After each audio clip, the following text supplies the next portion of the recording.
कौन से ऐसे 3 क्वेश्चंस हैं जो लोगों को पूछने चाहिए बिफोर दे मैरी? उन्होंने अपने पेरेंट्स का घर में इंटरेक्शन कैसे देखा है and like how has it impacted them, how do you handle your and other people's anger, और जब मैं गुस्सा हूंगा तो तुम उसको कैसे हैंडल करोगे, एंड तुम्हारी एक्सटेंडेड फैमिली उनका रोल क्या रहने वाला है, इन लॉज का इन्वॉल्वमेंट कितना होना है, who is gonna be the priority, that must B thoroughly investigated. ज्यादा बड़ा ट्रबल ये नहीं है कि हम सवाल क्या पूछें, ज्यादा बड़ा ट्रबल ये हो जाता है कि दे हरी टू मच। अगर तुम्हें अपने पार्टनर की एक्सपेक्टेशंस नहीं पता तो you are in for great shock. हमारे पास लिटरली ऐसी कंप्लेंट्स आती है, इसने मेरे से शादी नहीं की है, इसने शादी की है अपने पेरेंट्स को इंप्रेस करने के लिए। आई वुड से ये एक ऐसा डिसीजन है, it's worth fighting everybody for it and take your own call. Majority reasons marriage में अलग होने के या अनहैप्पी होने के क्या क्या होते हैं? If you have a complaint with your partner, what is the approach that you take? One is की प्रॉब्लम सॉल्विंग, देखो तुमने ये किया, मुझे बुरा लगा। Another one is you are an idiot, criticism. Recent case हुआ अतुल सुभाष उस वीडियो में बोला अतुल सुभाष ने कि ड्रामास देखती थी, उसकी वजह से फॉल्स एक्सपेक्टेशन ऑफ रोमांस बन गई। इसकी वजह से मैरिजेस आर ब्रेकिंग अप। तुमने एक लाइफ ड्रीम की है और रियलिटी उससे कितनी दूर है। एक्चुअल में जब तुम्हें पार्टनर मिलेगा तो उसकी पर्सनैलिटी तो बड़ी रेगुलर ही है। जितना तुम टॉप लेवल बढ़ाते जाओगे उतना डिससैटिस्फैक्शन बढ़ता जाएगा। More dissatisfaction, more fights and more divorces. शादी के बाद क्या हस्बैंड को अपनी वाइफ की साइड लेनी चाहिए over parent?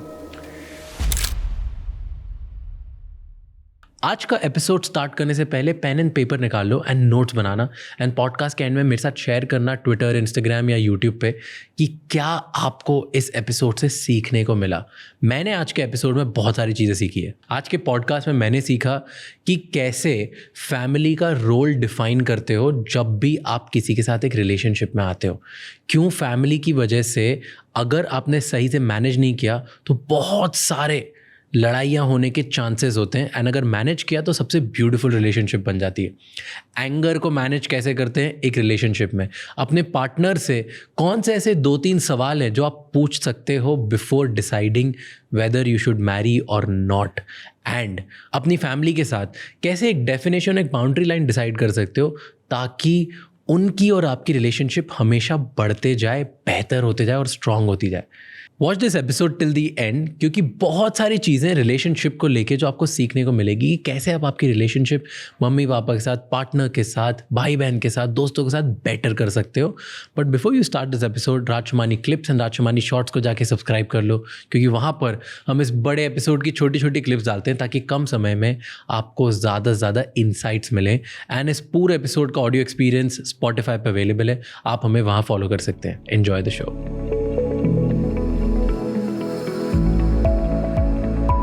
Okay, tell me, let's talk about couples and relationships a bit. Are you married by the way? No, not yet. Not Are you? yet. Yeah, I am. Yeah, recently got married. 10 महीने पहले. Oh, lovely. In fact, that's a good point then. Okay, first, very age-old question. कौन से ऐसे 3 questions हैं जो लोगों को पूछने चाहिए before they marry? शादी करने से पहले उनको क्या 3 questions पूछने चाहिए जिसके आंसर उनके क्या होने चाहिए? 3 क्वेश्चंस जो मुझे लगता है कि जिनका अच्छे से अगर आंसर मिले तो it be most important for you, right, in decision making. One would be कि how they have been in their childhood, उन्होंने अपने पेरेंट्स का घर में इंटरेक्शन कैसे देखा है, and like how has it impacted them. Because जो बिहेवियर्स तुमने अपने पेरेंट्स से देख लिए, जाने जाने में जो सीख लिए, specially related to conflicts and as related to emotions, how they handle emotions. So childhood के let's say traumas क्या हो सकते हैं and how they might have impacted. So that's one question that really should come out, Okay. which people never really go into. Another one would be how do you handle your and other people's anger? This is specifically dealing about just emotional zone, because technically even all therapy is related to the fundamentally related to emotions. So वो अपने emotions के time क्या करते हैं, if you're going through negative emotions, और जब मैं गुस्सा हूँगा तो तुम उसको कैसे handle करोगे? क्योंकि sometimes if you can't tolerate that, if you can't deal with it, then बम फूटेंगे, ठीक है? And finally ये Indian context के लिए ज़्यादा important है कि तुम्हारी extended family या family of origin, उनका role क्या रहने वाला है। क्योंकि ये बहुत जो मेरे पास what I've understood is कि कितनी बार, एंड ये थोड़ा सा विमेन ओरिएंटेड ज़्यादा प्रॉब्लम है, कि they get huge shocks even during love marriage और आफ्टरवर्ड्स, कि हमको पता ही नहीं था कि इन लॉज का इन्वॉल्वमेंट हमारी लाइफ में इतना ज़्यादा होने वाला है कि हमको लगता था अच्छा प्यार से रहेंगे, जॉइंट फैमिली साथ में रहेंगे, बट एक एक चीज़ में वो चीज़ें डिसाइड करेंगे और कैसे मेरा हस्बैंड या मेरा पार्टनर इतना ज़्यादा उनकी तरफ ओरिएंटेड है और मुझे बोलेगा कि तुम्हें उनको प्लीज़ करना है, मुझे आइडिया नहीं था। तो इवन लव मैरिजेस में लोगों को ऐसे ऐसे शॉक्स लगे हैं। तो देन आई रियलाइज कि तुमने जब 10 साल डेट किया, did this never come up कि ये क्या होने वाला है? तो दिस आई वुड सजेस्ट। और by the way opposite also happens कि sometimes the woman could also be very very attached और डिपेंडेंट ऑन दैट फैमिली। तो उसमें क्या होगा कि वो घर के जो डिसीजंस है क्या होना है, she could also be talking to her parents. So it can happen both ways, but majority cases में शॉक विमेन को लग रहा होता है। तो इंडियन कॉन्टेक्स्ट में I would add in laws का इन्वॉल्वमेंट क्या होना है, कितना होना है, who is gonna be the priority, that must be thoroughly investigated. Let's talk, एक एक करके तीनों पे बात करते हैं। पहला आपने बोला कि शादी से पहले दो पार्टनर्स को एक दूसरे से ये क्वेश्चन पूछना ही चाहिए, विच इज कि बचपन में उन्होंने अपने माँ बाप को कैसे लड़ते हुए देखा है, उनकी लड़ाई के बाद सोल्यूशन क्या है उनके लिए, एंड क्या देखा है उसके बाद, लड़ाई के बाद क्या होता है, लड़ाई के पहले क्या होता है, and all of these thing कैसे तुमने उसको प्रोसेस किया लाइफ में, right? Is that what you are trying to say? So ये that is part of it, but अगर एक्चुअली हम उसमें जाएं तो it's a much broader question, क्योंकि टर्न्स आउट तुम्हारे पार्टनर के लिए नॉर्मल क्या है, एबनॉर्मल क्या है, उनके इंटरेस्ट क्या हैं, उनके लिए राइट रॉन्ग्स क्या हैं, everything is influence there, right? तो जितना तुम चाइल्डहुड के बारे में पूछते जाओगे, जितना वैरायटी में, उतना you'll actually understand your partner lot better, और तुम्हें वहाँ से पता चल जाएगा कि some things are less changeable, some things are more changeable. See बहुत लोग ना इतने अच्छे कॉन्वर्जेशनलिस्ट नहीं होते, उन्हें इतनी अच्छे से बात करना नहीं आती, उनको पता नहीं होता है कि ये टॉपिक लेके कैसे आऊँ मैं, और मेरी गर्लफ्रेंड है या मेरी होने वाली वाइफ है या मेरी लेट्स से फियांसे है या राइट, या सेम वे लड़का है एक्सेट्रा एक्सेट्रा। अगर ये कोई देख रहा है पॉडकास्ट, वो सोच रहा है कि यार मुझे ये बात निकालनी है मेरे पार्टनर के साथ क्योंकि हम शादी करने वाले हैं, तो मैं उसको क्या बोलूँगी यार अपने बचपन के बारे में बता, लाइक इट वोंट प्रॉबेबली इस डायरेक्शन में वो कॉन्वर्सेशन लीड ही नहीं होगी। तो क्या स्पेसिफिक 4 या 5 क्वेश्चन होने चाहिए चाइल्डहुड वाले मैटर में जो लोग पूछ सकते हैं अपने पार्टनर को कि अच्छा मे बी इंटरोगेटरी नहीं बना के बट कॉन्वर्सेशन करके कि let's start telling each other about our childhood. मैं बताता हूँ कि मेरे मम्मी पापा लड़ते थे तो फिर क्या होता था, why don't you tell me as well. मेरे घर में एग्जाम्पल बाहर जाना ये सब नॉर्मल था, मेरी हैबिट्स ऐसी थी, दिन भर हम लोग ये करते थे। तुम बचपन से कैसे हुआ है, मैंने फाइनेंशियल ट्रबल्स देखी है, मैंने ये देखा है, हाई पॉइंट्स क्या देखें, लो पॉइंट्स क्या देखें, राइट, मल्टीपल अदर थिंग। तो एग्जैक्ट मुझे 3-4 क्वेश्चंस बताओ जो पूछ सकते हैं लोग एक दूसरे से। Then it comes to the question कि एक्चुअली रिलेशनशिप में मैटर क्या करता है, राइट? क्योंकि उसके बारे में तुम्हें जानना है। तो पहली बात तो, but I still briefly want to answer that कि it has to be organic. वो ऑर्गेनिक कॉन्वर्सेशन ही अच्छा है, क्योंकि हम एक्चुअली इंटरव्यू तो नहीं कर सकते हैं, तो बातों बातों में होगा और उसके लिए टाइम चाहिए होता है। तो टू बी ऑनेस्ट, ज़्यादा बड़ा ट्रबल ये नहीं है कि हम सवाल क्या पूछें, ज़्यादा बड़ा ट्रबल ये हो जाता है लोगों के बीच में कि they hurry too much, they get attach too quickly, ठीक है? तो टाइम ही नहीं मिलता, क्योंकि बंदा हनीमून फेज में वो इंसान इतना पसंद आ गया कि they like this is the person for me. तो उस कॉन्वर्सेशन के लिए 10 बार मिलना तो पड़ेगा ना, और वो 10 बार मिलोगे नहीं तो वो सवाल भी कैसे पूछोगे? तो that is the bigger challenge that we will face. Now we come to the second question कि what are the key questions to ask.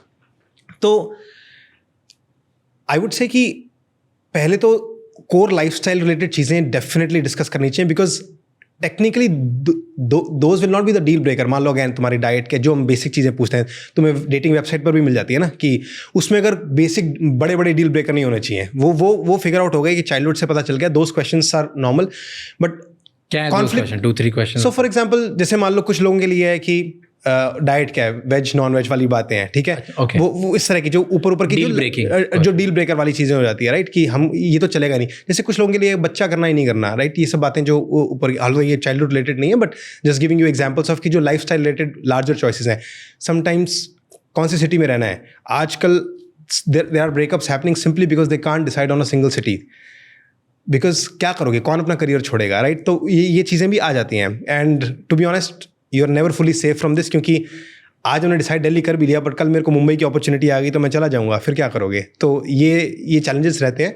But the most important is details around conflict resolution and again handling negative emotion, क्योंकि वो जो part जब घर में दिक्कतें आती थी वो कैसे रिजॉल्व होंगी, घर में कौन डोमिनेट करता था, कौन नहीं करता था, ठीक है? एंड जब गुस्सा आता था तो घर में उसके बाद क्या किया जाता था, कौन अपॉलॉजी करता था, कौन कॉम्प्रोमाइज़ करता था, राइट? एंड इस तरह की बातें, और हमारे रिलेशनशिप में कैसे होगा, and what do you think is the right way, and you can even include gender roles in this, क्योंकि तुम्हारे घर में जो क्योंकि बहुत बार ये होता है ना कि अगर मान लो लड़के ने देखा है कि मेरे घर में मॉम ऐसे करती है, डैड ऐसे करते हैं, और मेरे रिलेटिव्स भी ऐसे करते हैं, तो दिस इज़ अ नॉर्मल, पर वाइफ ने कुछ और देखा है। तो इन रोल्स का कितना बड़ा रूट है, लाइक क्योंकि अदरवाइज क्या होगा कि अगर तुमने ये डिस्कस नहीं किया, अब मेरे पास बहुत सारे ऐसे केसेस भी आते हैं जहाँ पर हस्बैंड खुद मानना भी चाहेगा पर वो नहीं मानेगा, क्योंकि उसको लगता है कि अगर मेरी वाइफ ने वो टिपिकल रोल नहीं किया तो I am an embarrassment to my family. वो बोलेंगे तुम क्या कर रहे हो, तुमने अपनी वाइफ को मैनेज नहीं किया, लाइक ये she is not fitting in our culture. Example दो कैसे? सो फॉर एग्जाम्पल, अब मान लो मॉर्निंग में उठ के नाश्ता बनाना है सुबह 8 बजे, राइट? अभी हमारे घर में ऐसा ही होता है और बहुएं ऐसा ही करती है, ठीक है? पर जो नई बहू आई वो तो 9-10 बजे उठती है और वो नाश्ता कभी कभी ऑर्डर भी कर लेगी, उसको बनाने का मन नहीं है। बट अब ये एक एग्जाम्पल है कि हमारा घर में ऐसे चलता है, राइट? तो अब इन चीज़ों में how strong is your partner, कि लेकिन उनके लिए, क्योंकि हमारे पास लिटरली ऐसी कंप्लेंट्स आती हैं कि वो कहते हैं कि इसने मेरे से शादी नहीं की है, इसने शादी की है अपने पेरेंट्स को इम्प्रेस करने के लिए कि हम तुम्हारे लिए कुछ मॉडल बहू लेके आए हैं एंड हम तुम्हें दिखाएंगे कि बेसिकली या ना हमारी फैमिली में फिट करा के ना this person will serve you, right? And इतनी ज़्यादा कंप्लेंट्स, इतने ज़्यादा कमेंट्स एंड डीएम्स एंड हमारे पास थेरेपी के क्लाइंट्स आते हैं। इवन मेरे को नहीं पता था, when I got into the details of this work I realise कि आज भी इंडिया के अंदर ये प्रॉब्लम बहुत बड़ी है। क्योंकि अगर तुम अर्बन पॉपुलेशन देखोगे, हम सोचते हैं कि दिस इज मोस्टली सॉल्व्ड, कि अरे अब तो सब इक्वालिटी आ गया है, अब भाई सब दोनों कमा रहे हैं, इंडिपेंडेंस आ गया है। बट अगर तुम 70-80% पॉपुलेशन में जाओ तो these are very very prevalent. तो अगर तुम्हें अपने पार्टनर की वो एक्सपेक्टेशंस नहीं पता कि तुम्हें एज अ जॉइंट फैमिली तुमसे क्या उम्मीद करोगे, तो you are in for great shocks. Because जो तुम्हारे लिए कोर वैल्यूज़ हैं उनका तुम्हें डिफिनेटिव आंसर चाहिए कि no it's your thing. And मेरे पास आते हैं कपल्स, क्लियरली बोल रही, वाइफ बोलती है कि मैं साफ साफ बोल रही हूँ, मुझे इंस्ट्रक्शंस नहीं चाहिए, ठीक है, उनसे, मुझे अपना डिसाइड करना है। पर बंदा कहता है यार थोड़ी बहुत बात मान ली तो क्या हो जाएगा, फैमिलीज में इतना तो चलता ही है ना। एंड सालों साल शादी के हो गए, लव मैरिज है, बट ये बात सॉल्व नहीं हो रही। तो ये जो शॉक्स हैं, ये सवाल पूछ कर कि हाइपोथेटिकल ऐसा होगा तो क्या होगा, ऐसा होगा, एंड कुछ लोग इस बात को आंसर ही नहीं करना चाहेंगे, वो आर टू डिफेंसिव। वो बोलेंगे कि यार तू इतना क्यों दिमाग लगा रही है, क्या फ़र्क पड़ता है। वो तुम्हारी प्रॉब्लम को ही नहीं देखेंगे कि यार इतना क्यों सोचना, इतना नेगेटिव प्रेडिक्शंस क्यों करे जा रही है, राइट? तो then you get an indication, oh the person is not taking my problem seriously. तो इस तरह के क्वेश्चन जो पॉसिबल सिनेरियोज हैं, तो अब why I talk lot about this thing is कि लोगों के रेडार में नहीं होता कि अच्छा इस जोन की प्रॉब्लम आ भी सकती है, तो सवाल भी क्या पूछेंगे। But tell me one thing, कि लोग जैसे बोलते हैं, कमेंट्स करते हैं और ये बातें पूछते हैं कि अगर हमने ऐसा बोला कभी किसी को कि थोड़ा तुम एडजस्ट कर लेना, कभी थोड़ा वो एडजस्ट कर लेंगे, तो इसमें प्रॉब्लम क्या है? Very good question. Lot of people say this, right? लोग बोलते हैं, आई अग्री कि अल्टीमेटली इंडिविजुअल की चॉइस होनी चाहिए। This is my personal opinion, right? कि अगर कल पे मेरी वाइफ है और अगर मेरी फैमिली उसको कुछ बोलती है कुछ ऐसा करने के लिए जो उसकी कोर वैल्यू के अगेंस्ट है, तो मैं उसे फोर्स नहीं करूँगा, ना मैं उसे पूछूंगा। मैं उसको बोलूँगा कि ओके, मैं कोशिश करूँगा कि मैं मेरे घर वालों को समझाऊँ, और अगर वो ऐसा नहीं होगा तो you and me together will take a decision कि क्या करना है, पर इट अल्टीमेटली तेरा डिसीजन होगा, you have to decide. That's अगर कोई कोर वैल्यू चीज़ के अगेंस्ट है, राइट? That's my opinion.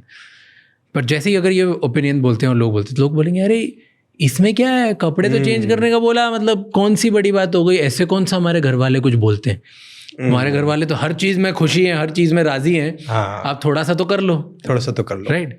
तो क्या प्रॉब्लम है इज, अगर जो ऐसी सोच रखते हैं, ऐसा क्वेश्चन पूछ रहे हैं, व्हाट डू यू थिंक इसमें? Very good question. इसका आंसर बड़ा ही ऐसे आएगा कि you have to first think about this, relationship किसका है, एसेंशियली कोर क्या है। The centre is the husband and wife, कि फैमिली हमसे स्टार्ट हो रही है, क्योंकि यहाँ पर भी अग्रीमेंट नहीं होता। और आई विल टेल यू उसका आंसर कैसे आएगा इसमें। तो हस्बैंड और वाइफ अगर सेंटर में, तो बोलेंगे कि now everything else, whether it's in laws, money, is something that we manage together, right? अब इसमें क्या है कि जब कॉम्प्रोमाइज़ की बात आ रही है, तो सवाल है कि वाइफ किसके लिए कॉम्प्रोमाइज़ कर रही है। क्या वाइफ हस्बैंड के लिए कॉम्प्रोमाइज़ कर रही है या उनके लिए, और has she signed up for that और नॉट। तो अब, और the other way around also. तो अब बात यह है कि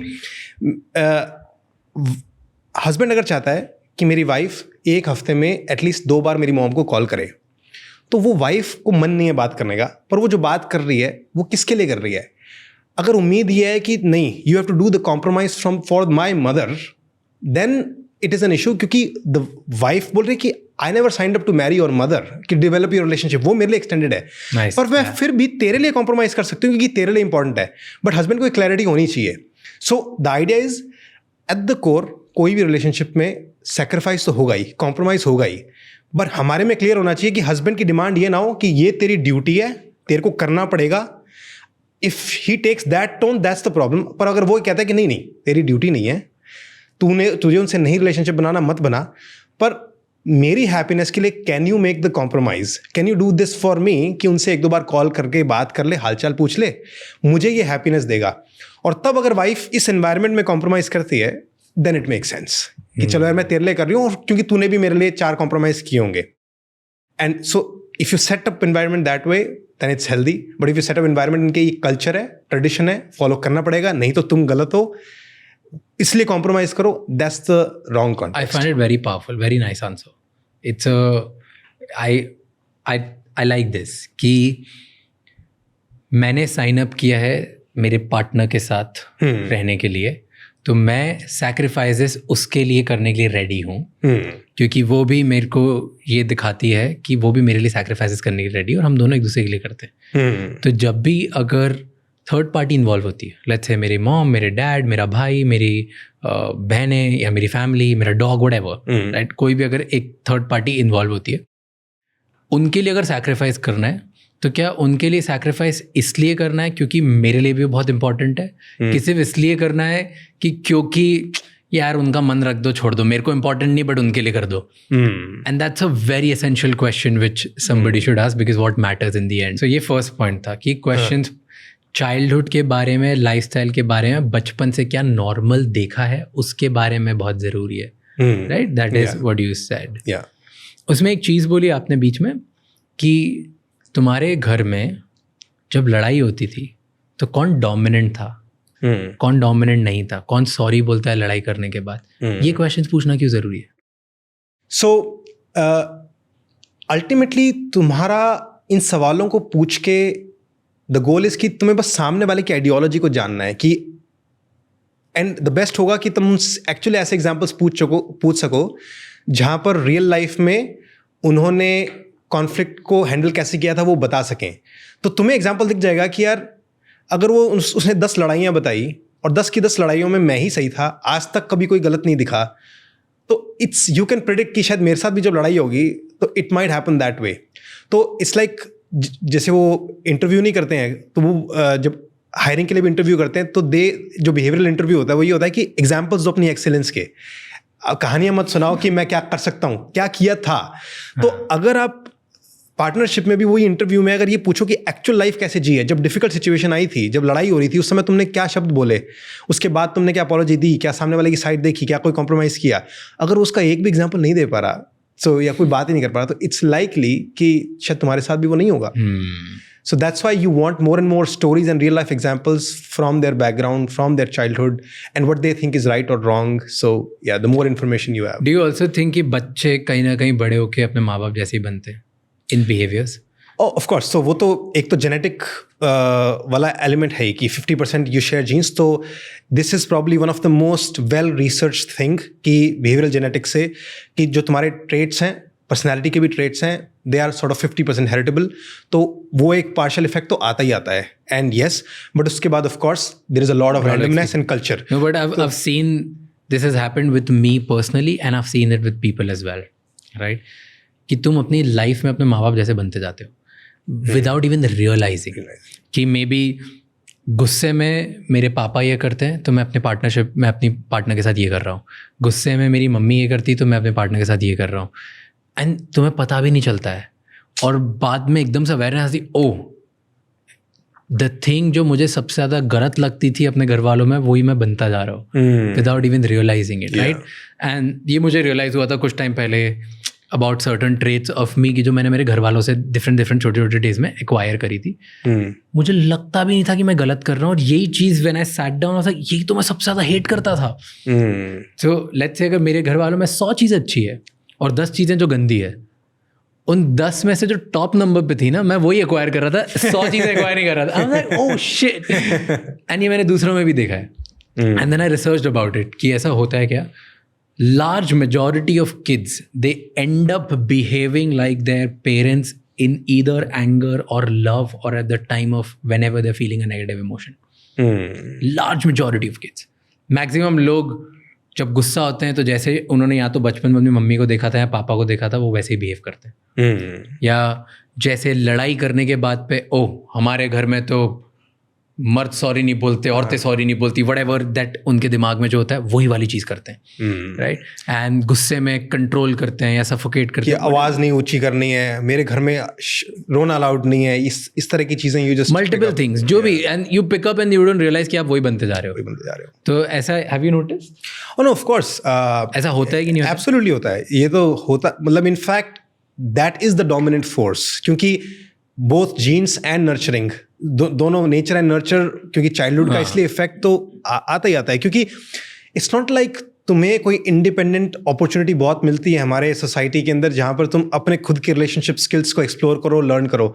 तो तुमने जो घर में देखा है, इवन दो उसके अंदर टॉक्सिसिटी होती है, बट एटलीस्ट तुम क्या सोचते हो, नॉट कॉन्शियसली समटाइम्स, कि this is familiar, I know this and I have survived this, मैं अभी जिंदा हूँ डिस्पाइट दिस चाइल्डहुड, तो ठीक है, at least I can't go too wrong with this approach. तो अगर कोई अपने पापा बनते जा रहा है या अपनी मम्मी बनते जा रहा है इन अ रिलेशनशिप, और जब भी नेगेटिव इमोशन आता है तब वो उस तरीके से डील करते हैं जो नेगेटिव है, तो उसको कैसे ही आइडेंटिफाई करके सॉल्व करना चाहिए? How can they do it? To be honest, ये जो नॉलेज है ना कि दैट ये मेरे पापा से आ रहा है, मम्मी से आ रहा है, इसका एज सच ट्रीटमेंट में बहुत हेल्प नहीं है, बट इसका हेल्प ये है कि it can give you the motivation for treatment कि ओ यार मेरे को सही में उस डायरेक्शन में नहीं जाना, at least I am aware of it the problem. So ये it's more in the direction of कि प्रॉब्लम की अब अवेयरनेस आ गई है, बट जो करना है हमें एक्चुअली वो तो तुम्हें बैठ कर जैसे एक एक बिहेवियर और थॉट की सर्जरी होती है ना, वो वही करनी होगी कि मेरे एग्जैक्ट बिलीव्स क्या है। अब मान लो सामने वाले ने अगर गुस्सा किया है, अब कोई चिल्ला रहा है, इमोशनल है, और तुम कहते हो नहीं नहीं आवाज़ ऊँची करो, आवाज़ ऊँची मत करो, ठीक है, शांति से बात करो। अब now this is a way of handling negative emotions. अब तुम्हें घुसना पड़ेगा कि यार तुम्हें वो उसके चिल्लाने से तुमने क्या सोचा, तुम्हारे अंदर क्या क्यों ट्रिगर हुआ, why were you so affected. Then second you said कि एंगर, जब तुम्हें गुस्सा आता है तुम कैसे होते हो, जब सामने वाले को गुस्सा आता है तो तुम उससे डील कैसे करते हो। ये क्वेश्चन शादी से पहले अपने पार्टनर से पूछना बहुत ज़रूरी है। क्यों? सो इसका भी मैं अगेन यही बोलूँगा कि ये क्वेश्चन पूछने से ज़्यादा try to get enough situation, get in enough situation people कि जब गुस्से के चांसेस आए तो, और वो बात सही है, क्योंकि हम क्यों आजकल की ये भी एडवाइस आती है ना, इनफैक्ट वेस्टर्न में तो ये होगा कि हम पहले लोग लिव इन करके देखते हैं, ट्रैवल करके देखते हैं, साथ में बहुत डेट्स पे जाते हैं, चीज़ें करके देखते हैं। क्यों? क्योंकि जब तुमने अपने पार्टनर को 50 डिफरेंट सिचुएशन में देखा है तो तुम्हें पता चलता है अच्छा यार ये डिफिकल्ट और स्ट्रेस को कैसे हैंडल करता है, मिस्टेक्स को कैसे हैंडल करता है। तो पूछने से अच्छा है कि आई वुड अगेन सजेस्ट कि टाइम स्पेंड करो और फिर एक्चुअल देखो कि यार जब मेरे को गुस्सा आया तो इसने कैसे हैंडल किया, और जब इसको गुस्सा आया तो इसने उस गुस्से में क्या बोला, और मेरे से उस प्रॉब्लम सॉल्विंग अप्रोच रखी कि ब्लेमिंग अप्रोच रखी, एंड आफ्टरवर्ड्स क्या हुआ। तो या इसलिए मैंने इनिशियली क्या बोला था कि मेरे लिए आंसर करना क्यों मुश्किल होगा, क्योंकि I am in the favour of real life examples, not just questions, क्योंकि क्वेश्चंस में लोग बहुत फेक कर सकते हैं।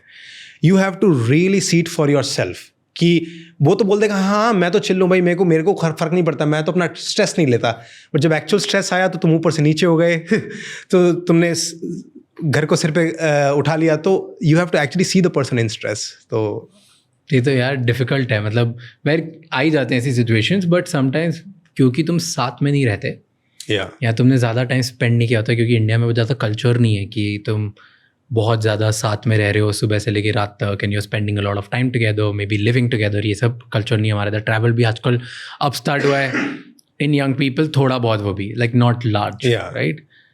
तो तुम्हारे पास इतनी अपॉर्चुनिटीज़ नहीं होती सामने वाले को गुस्से में देखने की, स्ट्रेस में देखने की, तो फिर कैसे पता करोगे? ये तो हमारा काम है अब कि लोगों को कहो कि नहीं, अपॉर्चुनिटीज़ निकालो, अपने पेरेंट्स से फाइट करो, मैं जल्दी शादी नहीं करूँगा, नहीं करूँगी, मेरे को टाइम चाहिए, मुझे 6 महीने चाहिए, मुझे पहले मिलना है। वो बोलेंगे नहीं नहीं ये तो सही नहीं है, दुनिया में लोग क्या कहेंगे, कि कहने दो उनको, क्या मेरे को इस इंसान के साथ 50 साल जीना है, राइट।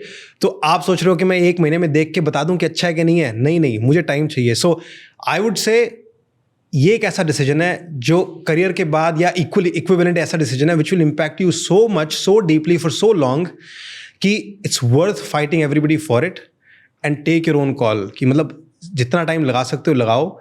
और मतलब अगेन ये सुनने में रोबोटिक और मैकेनिकल लगता है, but you have to be calculative. जैसे वो मेरे को याद है एक पुराना इंटरव्यू उसका ट्विंकल खन्ना का, उसने बताया था कि मैंने तो इसकी मेडिकल रिपोर्ट भी निकलवाई थी कि मेरे को मेरे बच्चों को जीन्स कैसे मिलने वाले हैं शादी से पहले. पूरी इन्वेस्टिगेशन की उसने कि ये कौन है, क्या है, इसका पैसा क्या वैसा कितना है, लाइक सब कुछ, क्योंकि इस इंसान के साथ रहना है, जिंदगी बनानी है. तो why would you not do your due diligence, let's say. But this is true कि एक्चुअली तुम एक लड़के को तब तक पूरी तरह से नहीं जानते जब तक तुम उसके साथ ट्रैवल नहीं कर लिया, जब तक तुमने उसे बिना पैसे के नहीं देख लिया, जब तक तुमने उसे ड्रंक नहीं देख लिया, हाई नहीं देख लिया, उसे ये नहीं देखा कि वो अपने माँ बाप को कैसे ट्रीट करता है, दोस्तों को कैसे ट्रीट करता है, वो गुस्से में कैसा ट्रीट करता है दूसरे लोगों को, खुद को कैसा ट्रीट करता है जब वो गुस्से में होता है, जब उसके पास पैसे नहीं होते हैं तो वो क्या करता है, जब वो ब्रोक होता है, डेस्परेट होता है, उसके कुछ काम नहीं होता है, तब तुम उसके साथ कैसे रहते हो. उसके बाद जब तुमने उसको नो बोल दिया तब वो कैसे बिहेव करता है, जब उसे हर टाइम तुम्हें टच करने का या तुम्हारे साथ सोने के लिए अपॉर्चुनिटी नहीं मिलती, जब चाहे वो तब मन हो उसका, तब वो कैसे रिएक्ट करता है. एंड इन सब के बाद जब उसे रिजेक्शन मिलते हैं लाइफ में, या जो भी तुमने नो बोला, या तुमसे जब वो दूर रहता है, उस लो फेज में, नेगेटिव टाइम में वो कैसे बिहेव करता है. ये सब चीजें जब तक तुमने नहीं देखी ना, तब तक तुम एक लड़के को ढंग से जानते ही नहीं हो. बिकॉज एक लड़का अच्छे टाइम में इतना अलग होता है वर्सेस एक लड़का बुरे टाइम में, भले कितना इवॉल्व्ड हो. जितना वो अच्छे टाइम में अच्छा है ना, उतना वो डिफरेंट होगा. मैं बुरा नहीं बोल सकता, बट वो डिफरेंट होगा बुरे टाइम में. So you need to actually test that, and तभी तुम एक्चुअली एक लड़के को जान पाओगे. अगर तुमने सारे फेजेस नहीं देखे हैं और तुम बोल रहे हो कि मुझे पता है कैसा है यार, I know this person, no you don't, you really don't. In fact ये भी मैं आई वुड स्टिल से कि I don't think people really understand the importance of just conversations and asking questions in general. हम सोच रहे हैं ना कि क्या सवाल पूछें, वो तो चलो सवाल निकल जाएंगे. बात है कि बात करनी और पूछना है और जानना है. अदरवाइज क्या है कि अच्छा हम खेल लिए, कूद लिए, मूवी साथ में देख ली, मजा कर लिया, मस्ती कर ली, लोग फन में ही अच्छा everything is good and we just. और टू बी ऑनेस्ट आज के टाइम तो तुम चैट जीपीटी पे जाके पूछ लो यार कि यार मेरे को 15 सवाल क्या पूछने, बहुत अच्छे सवाल आ जाएंगे. पर अल्टीमेटली पूछने तो तुम्हें ही पड़ेंगे, टाइम तो तुम्हें ही निकालना पड़ेगा. एग्जीक्यूट कौन करेगा? ये सवाल तो तुम्हें बहुत मिल जाएंगे, but you will have to do this. Okay, let's talk about in laws. जो थर्ड क्वेश्चन था आपका. या हिंदुस्तान में ऐसा बोलते हैं लोग कि शादी दो लोगों के बीच में नहीं होती, दो परिवारों के बीच में. या do you believe in that? On the whole no, but I do believe कि फैमिलीज का इम्पैक्ट इतना है कि you should just be prepared कि it's sort of is happening. But अगर मुझे कुछ रिकमेंडेशन देना हो कि how to actually figure it out, I would say don't do that. Don't शादी दो लोगों के बीच में ही होनी चाहिए. एंड इसमें ये भी एक रियलिटी है कि दोनों side people who have really grown up in that culture, मतलब किसी लड़की ने अपने घर में भी अगर जॉइंट ही देखा है तो they might actually prefer that कि ठीक है यार, मैंने वो अपनी माँ को रोल निभाते हुए देखा है और मुझे भी वो निभाना है, क्योंकि उसको लगता है this is the way to be in society, ये नॉर्म है. And this is how you will get let's say appreciation and love. कि तुमने त्योहार पर अच्छे से पूरे घर को सेटअप किया तो वो देखो मेरी बहू ने ये किया. That's how you earn your reputation and love from people. So that can work for sure. But मेरा रोल एज अ थेरेपिस्ट और एज अ साइकोलॉजिस्ट ये है कि I have a very clear goal कि how do you maximize love, connection, intimacy and well-being between a couple. अगर हम उस question को सेंटर में रखते हैं तो then there are huge problems with that idea. तो ऐसे मेरा काम नहीं है मैं दुनिया को सही गलत बताऊं. मैं बोलता हूं कि अगर तुम्हारा role, if you like that goal कि एक हस्बैंड वाइफ को आपस में प्यार से रहना है और फ्रेंडशिप और लव डेवलप करना है, तब उसके लिए कुछ प्रिंसिपल्स हैं और कुछ आइडियाज़ हैं. और उसमें ये फैमिली को फर्स्ट रखना और सेंटर पे रखना डजंट फिट इन वेल. तो पहले तो एक दूसरे से सवाल पूछ लो कि तुम्हारा लार्जर गोल क्या है ज़िंदगी से भाई. तुम what is your meaning of life? तुम अपने आप को कैसे ड्रीम करते हो? जब तुम 40 साल के हो तो तुम्हें क्या लगता है कि how do you see your life? तुम्हें लगता है कि अच्छा हम सारे साथ साथ रह रहे हैं, हम साथ साथ हैं कि पिक्चर वो आती है, या तो अगर तुम वो इमेजिन कर रहे हो तो ठीक है, that's a way of life. But उसके डिफरेंट प्रोज एंड कॉन्स हैं and I may not like it. तो पहले तो ये क्लैरिफाई कर लिया. और और मुझे अगर वैसे बोलना हो कि आज किसी को चॉइस करनी हो, मैं हमेशा ही बोलूँगा don't go in that direction because it's way too complex. और लॉन्ग रन में होता यही है, मेजॉरिटी केसेस में वो जो हम साथ साथ की पिक्चर है वो उल्टी पड़ती है। जितना रिलेशनशिप बन भी सकता था ना इन लॉज के साथ, वो भी खत्म हो जाता है। In fact there is huge resentment, there is huge in so many cases, and आपस में एक दूसरे से नफरत करते हैं, शक्ल नहीं देखना चाहते, घर में एक साथ रहते हैं पर 10-10 दिन तक बात नहीं करते हैं। तो और दुनिया को दिखाने के लिए ये होता है कि अच्छा भाई हम तो एक घर में रह रहे हैं, हमारा एक ही किचन है, राइट। तो जैसे एक एग्जांपल होता है, मैं कितने लोगों से बात करता हूँ, अब नया नया घर बन रहा है, ठीक है, पैसा खूब है, सब अच्छा है, बट अब उस घर का आर्किटेक्चर बन रहा है, सॉल्व करना है सब कुछ, तो एक सिंपल रिकमेंडेशन है कि सबको अपना अपना फ्लोर दे दो यार, इतना प्राइवेसी आ जाएगी। तो अब लोग क्या करते हैं, जो ट्रेडिशनल है वो ये बोलेंगे कि हम फ्लोर तो अलग अलग दे देंगे पर किचन एक ही रहेगा, क्योंकि वो किचन से ये दुनिया का आज भी एक वो है कि किचन सिग्निफाइज कि हम स्टिल साथ हैं, खाना एक साथ बन रहा है, तो it means we are together.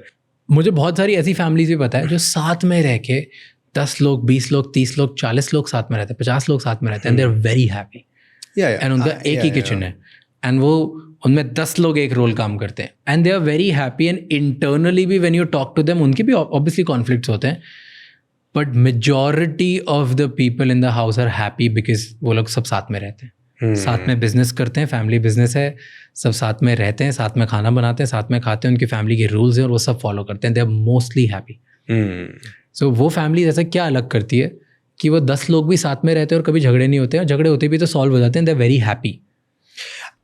Very good point, and I do agree कि there is a small minority percentage जहाँ पर it actually does work out, and कि mother in law and daughter in law की बहुत अच्छी बनती है, in fact बढ़िया चलता है life. There are definitely examples like that, and in fact to be intellectually again balanced and honest, I would say कि there are benefits to joint families also. जैसे अगर तुम घर में बच्चे होते हैं तो जॉइंट फैमिलीज में बच्चों को पालना बहुत आसान है, राइट, क्योंकि वो बच्चों को जो कांस्टेंट केयर अटेंशन चाहिए वो न्यूक्लियर में बहुत मुश्किल होता है मैनेज करना।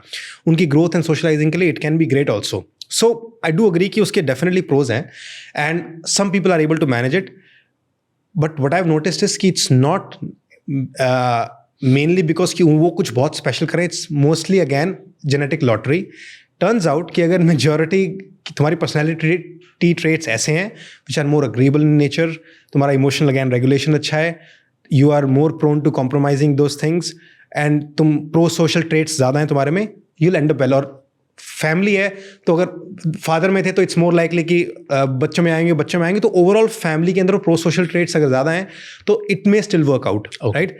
And if they also are lucky enough to choose partners जो भी सॉर्ट ऑफ वो सिमिलर के हैं, तो it may work out, and it does work out. So on the whole, but I would say तुम्हें वो assessment खुद करना है कि is it actually working out for me और नॉट। वर्कआउट कर रहा है तो जरूर रहो यार, क्यों नहीं। इट्स एक्चुअली द, अगर in fact I would go so far as to say कि अगर तुम्हारा जॉइंट फैमिली वर्कआउट कर रहा है and your guys are happy, I would recommend it more than nuclear family. क्योंकि और हैप्पीनेस क्यों नहीं चाहिए, क्योंकि हमारी कोर लॉयल्टी क्या है, कोर लॉयल्टी तो अगेन हमारी हेल्थ एंड हैप्पीनेस ही है ना, एंड बेटर रिलेशनशिप्स। तो आ रहे हैं तो गो for that, but be honest with yourself कि नहीं हो रहा तो समाज के नाम पर कि करना ही है कि यही तरीका है, सफर मत करो। तो आप कोर लॉयल्टी की बात कर रहे हो, let's talk about core loyalty. आपने बोला हेल्थ एंड हैप्पीनेस होनी चाहिए, राइट। आपने बोला अगर हेल्थ और हैप्पीनेस आपको आपके पेरेंट्स के साथ या इन लॉज के साथ नहीं मिल रही है तो आप अलग हो जाओ, पास में घर ले लो या दूर घर ले लो आपके हिसाब से, राइट। बट इसकी वजह से तो आप ये सेल्फिश हो गए, बहुत ज़्यादा सेल्फिश हो गए, राइट। टेक्निकली इस लॉजिक से आपने आपका हेल्थ और हैप्पीनेस चूज़ किया, लेकिन अपने पेरेंट्स का या अपने इन लॉज का हेल्थ और हैप्पीनेस कॉम्प्रोमाइज़ किया, right. Do you know about the son theory? मेरी एक थ्योरी है विच आई कॉल सन थ्योरी, ठीक है।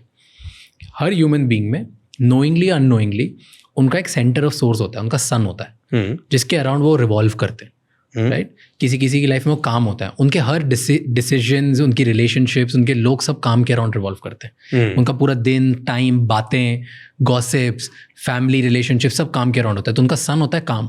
उनकी लाइफ में हैप्पीनेस, लो, अच्छा दिन, बेकार दिन, गुस्सा उनको काम की वजह से आता है। सिमिलरली किसी की लाइफ में इंसान होता है, किसी के लिए उनका बेटा होता है, किसी के लिए उनकी गर्लफ्रेंड होती है, किसी के लिए उनका बॉयफ्रेंड होता है, और उनका पूरा काम उसके अराउंड घूमता है, right. That's their son, that's the centre of core, let's say. तो अगर कोई एक लड़की है और उसने बना दिया कि मेरा हस्बैंड मेरा सन है, वो क्या खाता है, वो कब उठता है, वो कैसी बातें करती है, मैं उनको सर्व कैसे कर सकती हूँ, उनके काम में उनको आज कैसे हेल्प कर सकती हूँ, ओवरऑल उनकी पूरी लाइफ उस सोर्स के अराउंड घूमती है, किसी किसी के लिए कॉज होता है, किसी के लिए पर्पस होता है, किसी के लिए काम होता है, किसी के लिए दुनिया होती है, किसी के लिए सेल्फ होता है कि मैं कैसा दिख रहा हूँ, मैं मेरा सन मैं खुद ही हूँ, मैं अच्छा दिखना चाहिए तभी मैं वो चीज़ें करूँगा. एंड किसी के लिए दूसरा इंसान होता है. एंड यूजुअली जो एक्टिव पेरेंटिंग करते हैं माँ बाप, जो अपने बच्चों की लाइफ में बहुत इन्वॉल्व होते हैं शुरू से, क्योंकि उनकी लाइफ का पर्पस और मकसद बच्चे को बड़ा करना होता है. उनकी लाइफ में और कोई पर्पस नहीं होता, कहीं और काम नहीं कर रहे होते हैं. उनका एक्टिव मेन रोल बच्चा होता है. तो उनके लिए उनका सन होता है, द सोर्स होता है बच्चा. उनकी पूरी हैप्पीनेस, उनका पूरा काम, उनकी बातें, उनकी हर चीज़ें, उनकी रिलेशनशिप्स, हर चीज़, उनकी खुशी और उनका दुख रिवॉल्व होता है बच्चे के अराउंड. तो अब अगर वो सन एकदम से हटा दो, जैसे जिस भी इंसान से अब अगर उसकी लाइफ में से सन ले जाओगे ना, सोर्स हटा दो, वो इंसान पागल हो जाएगा.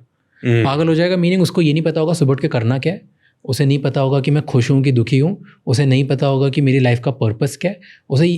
वो दिन भर बैठ के बस ये सोचेगा कि यार मैं करूँ क्या, मैं यूजलेस हूँ, वर्थलेस फील करेगा, वर्थलेस की वजह से लोनली होगा, लोनलीनेस की वजह से सोशल इंटरेक्शन और कम करेगा, सोशल इंटरेक्शन और कम करने से डिप्रेशन की तरफ जाएगा, डिप्रेशन की वजह से देन मेजर कॉजेस. सन हटा देते हो, सोर्स हटा देते हो, लाइफ में से पर्पस हटा दिया. तुम सुबह उठते क्यों हो? आज आप एक मेजॉरिटी मम्मियों से पूछो कि वो क्यों उठती है सुबह, क्योंकि मेरे बच्चे को स्कूल भेजना है. क्यों उठती हूँ? क्योंकि मेरे बच्चे को खाना देना है. क्यों उठती हूँ? क्योंकि मेरे पति को ये देना है. क्यों उठते, राइट? किसी दूसरे गर्लफ्रेंड से, बॉयफ्रेंड से पूछो, बहुत सारे लड़के ऐसा करते हैं, अपनी गर्लफ्रेंड को सोर्स बना देते हैं, right?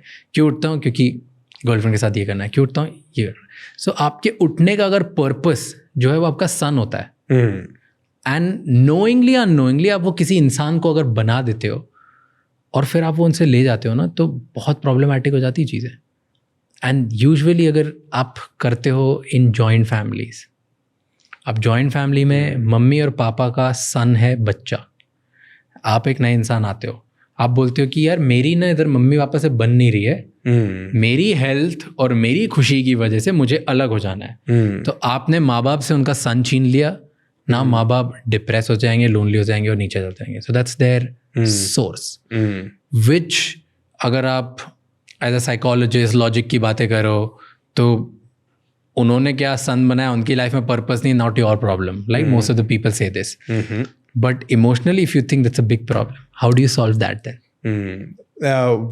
very very relevant question. And just for the background on this, मेरे first 2-3 साल of psychology career में I dealt most with parenting issues only. तो जो example दिया ना कि जो मम्मीज़ हैं, इनफैक्ट वो एक बहुत रियल प्रॉब्लम है कि 40s-50s में जाके जब बच्चे पढ़ने या घर से बाहर निकल जाते हैं, एम्प्टीनेस जब होता है, तब उन्होंने अपना करियर सेक्रीफाइस कर दिया होता है, अपने रिलेशनशिप्स बाकी सेक्रीफाइस कर दिए होते हैं, खुद की मैरिज भी ऑलमोस्ट सेक्रीफाइस हो जाती है क्योंकि सारा अटेंशन बच्चे को दिया और अब बच्चा निकल गया, ठीक है, and they have nothing to do now and they feel कि व्हाट डू आई डू. अब वो स्किल्स रही नहीं है, अपने लाइफ को डाइवर्सिफाई किया नहीं है, एंड दे फील एब्सोल्युटली जैसे कि लाइफ अब मीनिंगलेस ही होगी. एंड दिस हैज़ और इसका एक फ्लिप इफेक्ट क्या होता है कि उनकी फिर बच्चों से एक्सपेक्टेशंस भी ज़्यादा रहती हैं क्योंकि बच्चे में इतना इन्वेस्ट किया है. तो I understand this problem very well. और इसमें पहली बात मैं ये बोलूँगा कि prevent this from happening in the first place. Prevention is the best cure. So I'll start पता ही नहीं लोगों को, आज हम लोग के पास इतनी इन्फॉर्मेशन है, exactly, we can decide. और हम लोग आज इसकी अवेयरनेस की वजह से हम ये सोच सकते हैं कि यार ऐसे पर्पस को हम अपना सन बनाए, ऐसा सोर्स बनाए जो प्रॉब्ली किसी दूसरे इंसान पर डिपेंडेंट नहीं हो, वो हमारा हो, राइट? तो हम इतनी हम कर सकते हैं, हमारे बच्चों के साथ कर सकते हैं, हमारे पार्टनर्स के साथ कर सकते हैं, हमारे माँ बाप को नहीं पता. And we are talking about today's people. इसका तो वही बात है ना, अगर आपने 20 साल जंक फूड खाया है तो आप you'll have to deal with cholesterol और you'll have to deal with too much fats, right? तो अब बात यह कि if you have chosen a lifestyle, ultimately you will deal with reality. और reality क्या है? reality क्या है कि your child is born with human genes जो उसका जेनेटिक मेकअप है, बेसिक एक ह्यूमन इंस्टिंक्ट है, उसमें there is always a possibility कि they can pick their direction they want to. तो हमारा जो कोर बायोलॉजी वो तो सेल्फिश जीन ही है ना, कि ultimately we are at the core, we are self driven. हमारे जो कोर मोटिव्स हैं, तो वो सेल्फ ड्रिवन मोटिव्स तुम्हारे बच्चे में भी हैं. तो एक पॉइंट आएगा जब वो अपने मोटिव्स को, अपने गोल्स को प्रायोरिटाइज करेगा ओवर यू और एवरीबडी एल्स. द सल्यूशन और द एडवाइस फॉर पीपल, सबसे पहले कि जिसने अपनी पूरी ज़िंदगी किसी और इंसान को बना दिया ना, तो आइडेंटिफाई करो आज अगर अननोइंगली बना दिया है तो कि क्या तुम्हारी कॉन्वर्जेशन, तुम्हारा काम, तुम उठते हो और सोचते हो उसके बारे में और तुम्हारी पूरी ज़िंदगी उसके अराउंड रिवॉल्व करती है? इफ़ येस, देन आज से ही थोड़ी थोड़ी कोशिश करो कि क्या कोई दूसरे कॉज पे या काम पे या पर्पस पे मैं ध्यान लगा सकता हूँ ताकि मेरा सन वो बने, और मैं अपना सन एक इंसान से हटा के किसी ऐसी चीज़ पे लगाऊँ जो मुझसे ज़्यादा बड़ा हो, जो लोगों से ज़्यादा बड़ा हो, ताकि वो परपेचुअल है, वो कभी जा नहीं सकते। लोग आ भी सकते हैं, जा भी सकते हैं, लार्जर कॉज नहीं जाएगा। सो फिगर आउट कि तुम्हारा सन क्या है, और अगर वो इंसान है तो प्लीज़ कोशिश करो कि आज से वो शिफ्ट होना स्टार्ट हो जाए, क्योंकि it's very painful in the and. अगर वो तुम्हारा हस्बैंड भी और वाइफ भी है ना, तो भी it's very painful, because at one point it's gonna affect you for something.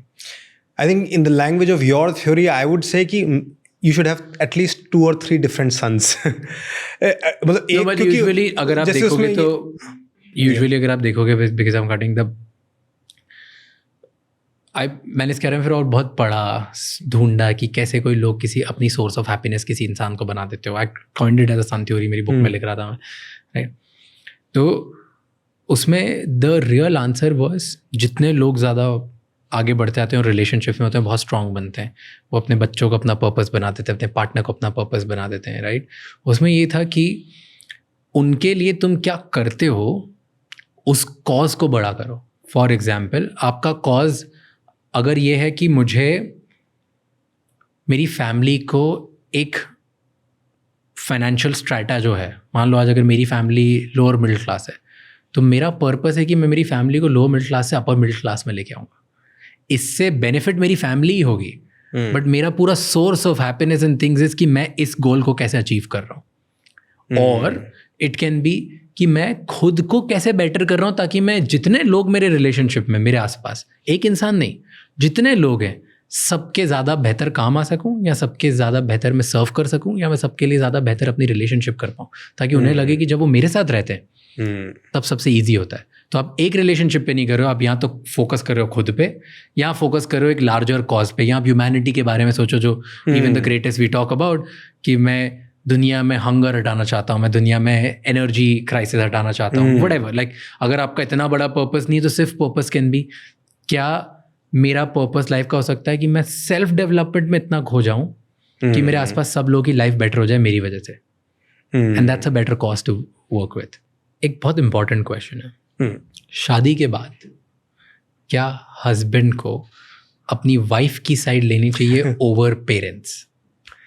या बाय द वे, इस पर हम आजकल बड़े पब्लिक सर्वेस कर रहे हैं, बताए, और वो बड़े अच्छे अच्छे आंसर्स आते हैं।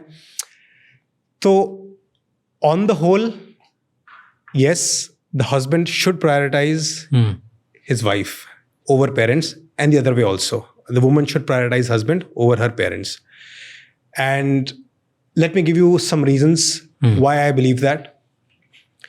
I do think that society का सबसे stable structure वो है जहाँ पर एक couple, the dyadic structure, the husband wife, they prioritize each other, because essentially अगर हम थोड़ा इसका biological भी angle लेंगे, तो if you're here for survival and reproduction, that is inherently a couple thing, which is कि you procreate and you have children and you rear them, तुम child rearing करते हो, and बच्चा फिर they find a partner and do that. That's how generations are progressing.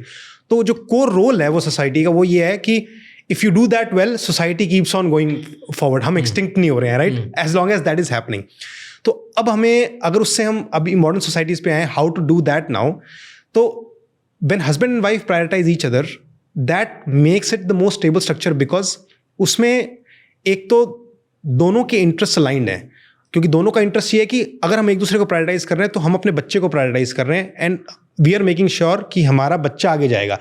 Let's say, अब इसका एक छोटा एग्जांपल लेते हैं, 1 लाख रुपए की इनकम है, अब वाइफ बोल रही है, and again we can go into exceptions case also for this, but typically एक बंदा कहता है कि मेरे को अपने पेरेंट्स का केयर करना है, तो मैं तो 50,000 अपने पेरेंट्स को ही दे दूंगा। वाइफ कहती है, देखो तुम्हारे पेरेंट्स का खुद का काम है, पेंशन है, जो भी है, अपना ज़िंदगी जी रहे हैं, मुझे अपना सारा पैसा मेनली मेजॉरिटी बच्चों में लगाना है, राइट? तुम्हारा एक्सट्रीम सिकनेस में देख लेंगे, अदरवाइज वहाँ पे लगाना है। Now this is a conflict, and it's a question of who are you prioritising? Are you prioritizing this family that you're creating, your wife, her interests, and what we are doing together and what we are building together, versus where you have come from? तो अब if we take this forward, अगर हम now we have to assume कि husband and wife, men and women, मैं इस basis पे चल रहा हूँ कि they are equal. तो अगर हम उस आइडियोलॉजी पे जाएं कि जहाँ हम पेरेंट्स को और अपनी जिस फैमिली आ रही है उसको प्रायोरिटाइज कर रहे हैं, नॉट पार्टनर, तो देन तुम्हारा पार्टनर भी वही कर सकता है. तो देन इमेजिन क्या खिचड़ी बनती है. अब घर का कोई डिसीजन लेना है, उसमें कितनी पार्टीज हो गई, मेरे माँ बाप, उसके माँ बाप, मेरा ओपिनियन, तेरा ओपिनियन, ठीक है, 6 पार्टीज हो गई. अब उसके बाद भाई बहन को और जोड़ लो, राइट. तो once you do that, it just makes the whole process less and less optimized, and it introduces more and more. अब उसमें optimize क्यों? क्योंकि जो गोल husband and wife के हैं, if they do it in their own vacuum and final decision वो लेते हैं, they can think about, they can understand each other's needs and the needs of their children, and they can just make the right decisions. But बाकी लोगों के आएंगे, तो then you have to optimize for other people's needs. So that's one reason. Another one is, in the long run, if you think about it, कि तुम्हारा technically life का जो quality of life है एंड लाइफ के जो goals हैं सबसे ज़्यादा किस पे डिपेंडेंट है. तो तुम बेसिकली 17-18 साल के बाद जब तुम घर से निकलते हो, तुम्हारे पेरेंट्स का इम्पैक्ट, अगेन फाइनेंशियल सपोर्ट दे रहे हैं तो वो एक अलग बात है, that is a scenario, but typically your life is most influenced by the person that you live with. क्योंकि उसके साथ उठना बैठना, काम, घर संभालना, बनाना, बच्चों को पालना, और बुढ़ापे में when your parents are no longer there, who is gonna be there with you. तो दैट्स अनदर रीजन कि the person who's most impacting your life in the long run, it only makes sense कि you build the life with them and you sort of prioritize them. पर लोग ऐसा बोलते हैं कि ये कॉन्वर्जेशन ना बड़ी वेस्टर्न है, ये बाहर की दुनिया में होता है कि आप एक दूसरे को प्रायोरिटाइज करो और अलग हो जाओ और फिर बाहर निकल के अपनी दुनिया स्टार्ट करो, राइट. ये बाहर होता है. इंडिया में सब साथ में रहते हैं, हम साथ साथ हैं, एंड क्योंकि हम लोग सब साथ में रहते हैं तो इस सोच में ही खोट नहीं है कि यार मुझे चूज करना पड़ेगा मेरे पेरेंट्स और मेरे पार्टनर के बीच में किसी एक को. ऐसा सोचना ही क्यों इस वाली चीज़. क्योंकि इसके बाद एक जो क्वेश्चन आता है कि अगर आपको चलो प्रायोरिटी बनानी भी, क्योंकि आप साथ में रहते हो और डिस्कशंस होते हैं और उन डिस्कशन में आपको एक स्टैंड लेना पड़ेगा, राइट. उसमें मैक्सिमम पेरेंट्स का ये बोलना होता है कि तुम जिंदगी भर के रिश्ते को 2 साल के रिश्ते के लिए पीछे छोड़ रहे हो, साइडलाइन कर रहे हो. हम तुम्हें 25 साल से जानते हैं, 30 साल से जानते हैं, 40 साल से जानते हैं, तुम इसको तो 2 साल से जानती हो, या तुम इसको तो 2 साल से जानते हो, या 4 साल से जानते हो.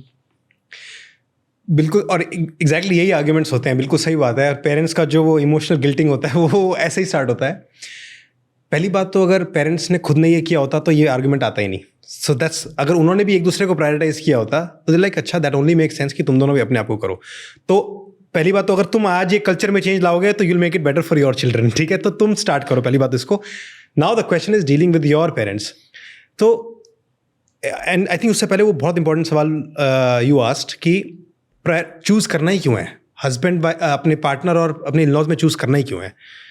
बात ये कि real life is based on so many decisions on a day-to-day basis, and you have to decide कि इस decision का ultimately sort of ownership किसके पास है. तो for example, बच्चे को दिवाली पर एक कहता है मैं धोती पहनाऊंगी और एक कहता है मेरे को तो शर्ट पैंट में ही पसंद है. अब पेरेंट्स कहते हैं मेरे को तो धोती पहनानी है, कुर्ता पहनाना है, राइट. हमारा ट्रेडिशनल कल्चर जो भी है. पर वाइफ कहती है कि नहीं, मेरे बच्चा जिस पार्टी में जा रहा है वहाँ बाकी बच्चों ने ही पहना है, and I don't want my child to feel odd. वो कहते हैं नहीं यार, बाकी कुछ भी करे, मेरे को बच्चे को नॉर्मल दिखाना है. अब इस बारे में, अब इसमें सही गलत कोई तय नहीं कर सकता. अब हस्बैंड को ये सोचना है कि उस बच्चे के ड्रेस का डिसीजन मेनली किसके ऊपर है, या बच्चे को मान लो डिवाइस देना है कि नहीं देना, कपड़े क्या पहनाने हैं, फाइनल डिसीजन कौन लेगा. तो यहाँ पर चॉइस आ जाती है कि अब क्या वो वाइफ को ये अलाउ करेगा कि यस यू हैव दैट से, और ये बोलेगा कि नहीं मेरे माँ बाप ने, घर के दादा दादी ने बोल दिया तो वो यही करेगा. And these are the choices you have to make. And यहाँ I would say you have to agree कि ये जो डिसीजंस हैं, जो तुम्हारे कपल रिलेटेड डिसीजंस हैं, you have to take your wife's input and take that seriously.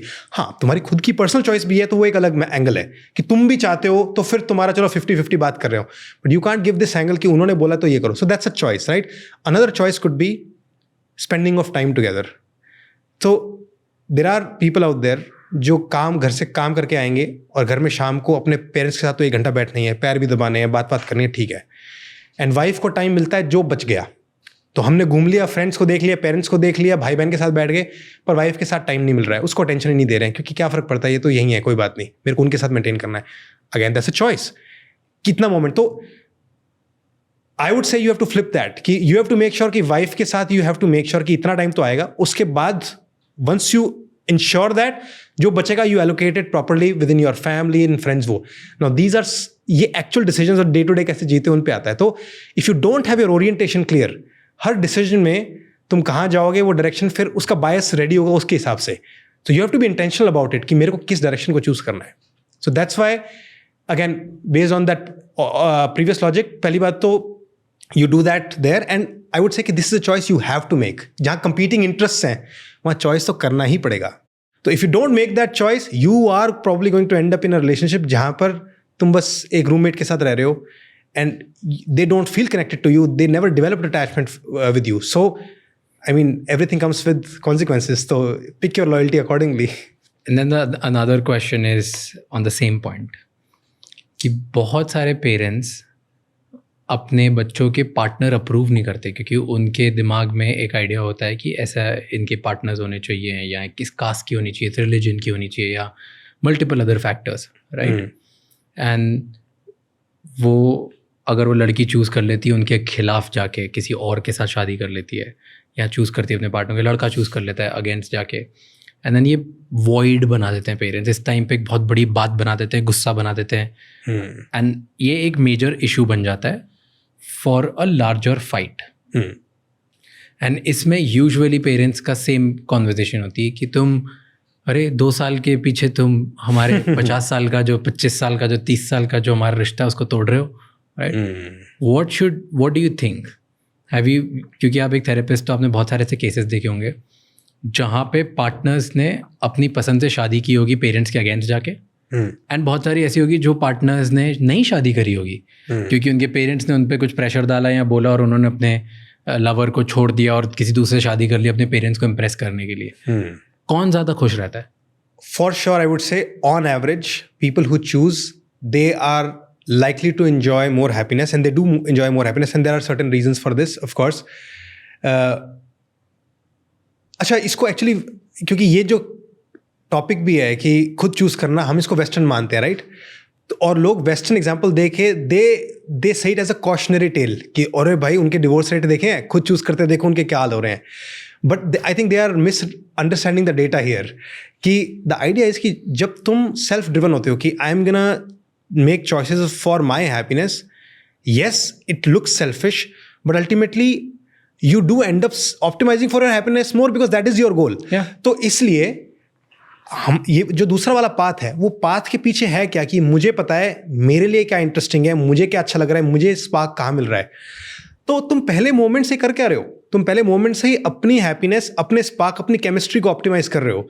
So it only make sense कि on average on the whole those people will likely enjoy more connection क्योंकि उन्होंने शादी तभी की जब वो पहले फ्रेंडशिप बना पाए क्योंकि उन्होंने प्रोसेस वो चूज़ किया. सो जैसे हम वही कहते हैं ना कि तुम बिजनेस भी करते हो, तुम बेस्ट प्रिंसिपल्स लगा लो, the business can still fail but all you can do is use the best practices. But guarantee तो फिर भी नहीं होती ना. तो द सेम यहाँ पर है कि तुम बेस्ट प्रैक्टिसेस यूज कर लो, विच इज़ कि I am gonna look for certain traits, develop friendship, develop my own connection. You may still end up with a partner who cheats on you, who turns out to be abusive, narcissistic. It can still happen. But on the whole, the probability of success will be higher on your side. So recommendation यही है कि choose that path based on again. choose करो. partner को choose करो. पर अब जब choose कर लिया, right?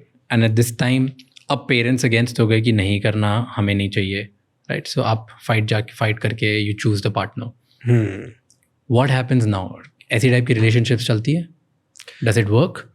कि फ्यूचर में is it girl is always thinking कि यार मेरी वजह से इस लड़के ने सैक्रिफाइस कर लिया, गाय इज ऑलवेज थिंकिंग कि ओके मे बी मैंने गलत किया, सही किया. पेरेंट्स आर ऑलवेज थिंकिंग कि इसने एक दिन में किसी एक लड़की के लिए हमें कुछ चूज़ कर हमें साइड कर दिया, राइट. हाँ, हमें प्रायोरिटी हटा दिया, मतलब एक दिन में से अपने रंग दिखा दिए, हमें हटा दिया, फेंक दिया, राइट. या same with the girls point of view कि एक लड़के के पीछे इसने एक दिन में अपने असली रंग दिखा दिए. दैट्स व्हाट पीपल यूजुअली से. तो अब ये 3 एक्सपेक्टेशंस हो गई है जो किसी की जिनकी हेल्दी रिलेशनशिप्स होती है उनके लिए बहुत टेम्पररी थॉट होता है कि इट्स ओके, हम अल्टीमेटली लाइफ में हेल्थ और हैप्पीनेस चूज कर रहे हैं, तो we will go for that. But किसी के लिए इस ट्रायंगल में लोग फंस जाते हैं क्योंकि बार बार उन्हें टॉन्ट्स बताए जाते हैं, सोसाइटी उन्हें बोल रही होती है, and it's a difficult situation. तो कैसे चूज करना चाहिए लोग? in those cases, I always recommend कि still go for the person if you're really sure about them, because parents के एंगल पर भी देर आर मल्टीपल वेरिएशंस कि कुछ लोग होंगे जो नाराज़ रहेंगे, कुछ लोग होंगे दिल कम अराउंड सून, 6 महीना नाराज़ होंगे फिर मान जाएंगे, and some people will accept fully. तो तुम्हें ऑल काइंड्स ऑफ एग्जांपल मिल जाएंगे. मतलब उसकी प्रोबेबिलिटी हायर है, क्योंकि अल्टीमेटली पेरेंटल इंस्टिंक्ट भी है. बहुत रेयर केसेस होते हैं जहाँ पर, जैसे जो एक्सट्रीम में तुम तो चलो एक्सट्रीम तो ऑनर किलिंग ही हो गया, वो तो एक अलग बात हो गई, बट एक्सट्रीम केसेस होते हैं जहाँ पर कि मैंने अपने बच्चे से ज़िंदगी भर बात नहीं की क्योंकि उसने गलत पार्टनर चूज़ किया. ऐसे बहुत रेयर केसेस होते हैं. In most cases somehow bitter sweet करके somehow they manage. ठीक है, वो थोड़ा ऐसे साइड में देखेंगे, जब फैमिली मीटिंग्स होंगे, डिनर्स होंगे, they may not be very welcoming, prioritize नहीं करेंगे. ऐसी ऐसी दिक्कतें आती हैं, वो बात सच है. कभी कभी इंटरकास्ट में भी होता है, राइट, कि पूरे रिलेटिव्स वाली side they sort of look down on that person. इस तरह की रियलिटीज़ हैं. But on the whole people are like अच्छा चलो बैठ फिर भी साथ में रहे, उठ बैठ रहे हैं, त्यौहार पे साथ में, जो भी है वो चलता है.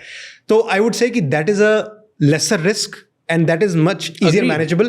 So I would say कि in those situations keep talking to them, अब उसमें तुम्हारे communication skills पर है. तो यहाँ पर you have a choice.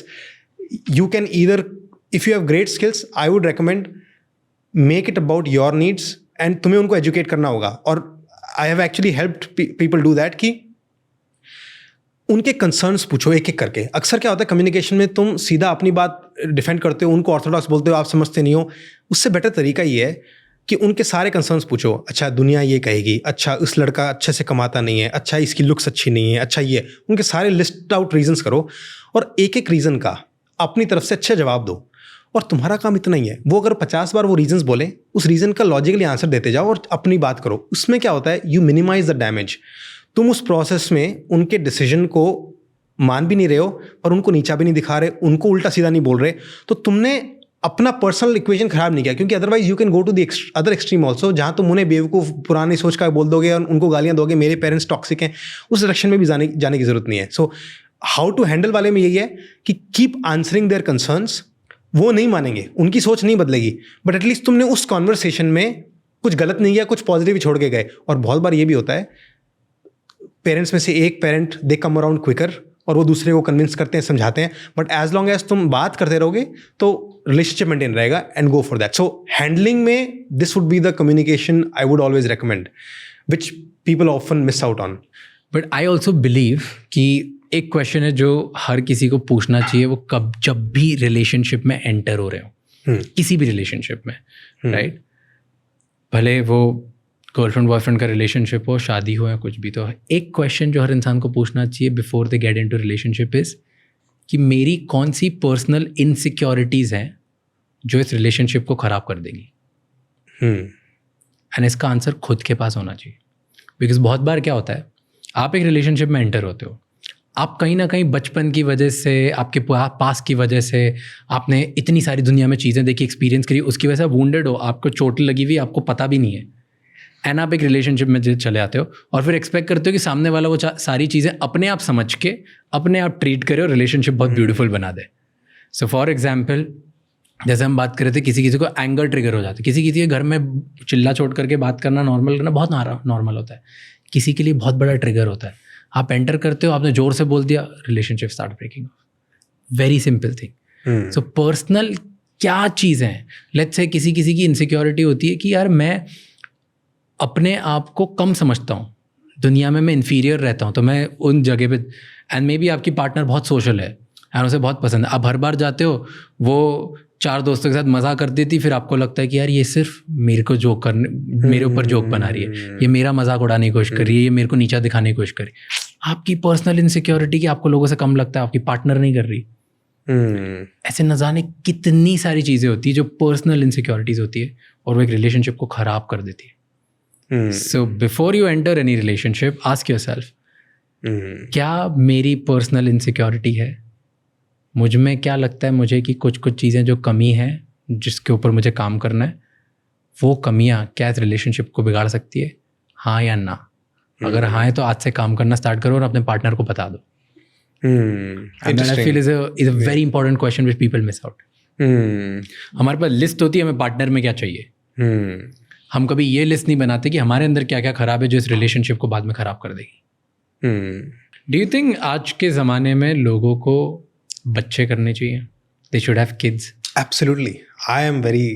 It's a very nice topic and I am very, very pro kids for many reasons. Okay, and so larger narrative is, and जो लोग क्वेश्चन करते हैं कि यार हम प्रिपेयर्ड नहीं, हम खुद को नहीं जानते, हमारे इतने ट्रॉमाज हैं, हमारी इतनी चीज़ें, हम कहाँ बच्चे लेके आ जाएं? Yeah, that's one. The second is career. लोग बोलते हैं कि यार हमारे करियर पे हमें फोकस करना है, तो करियर की वजह से हम बच्चे अफोर्ड नहीं कर सकते. राइट. थर्ड इज जस्ट नहीं चाहिए. राइट.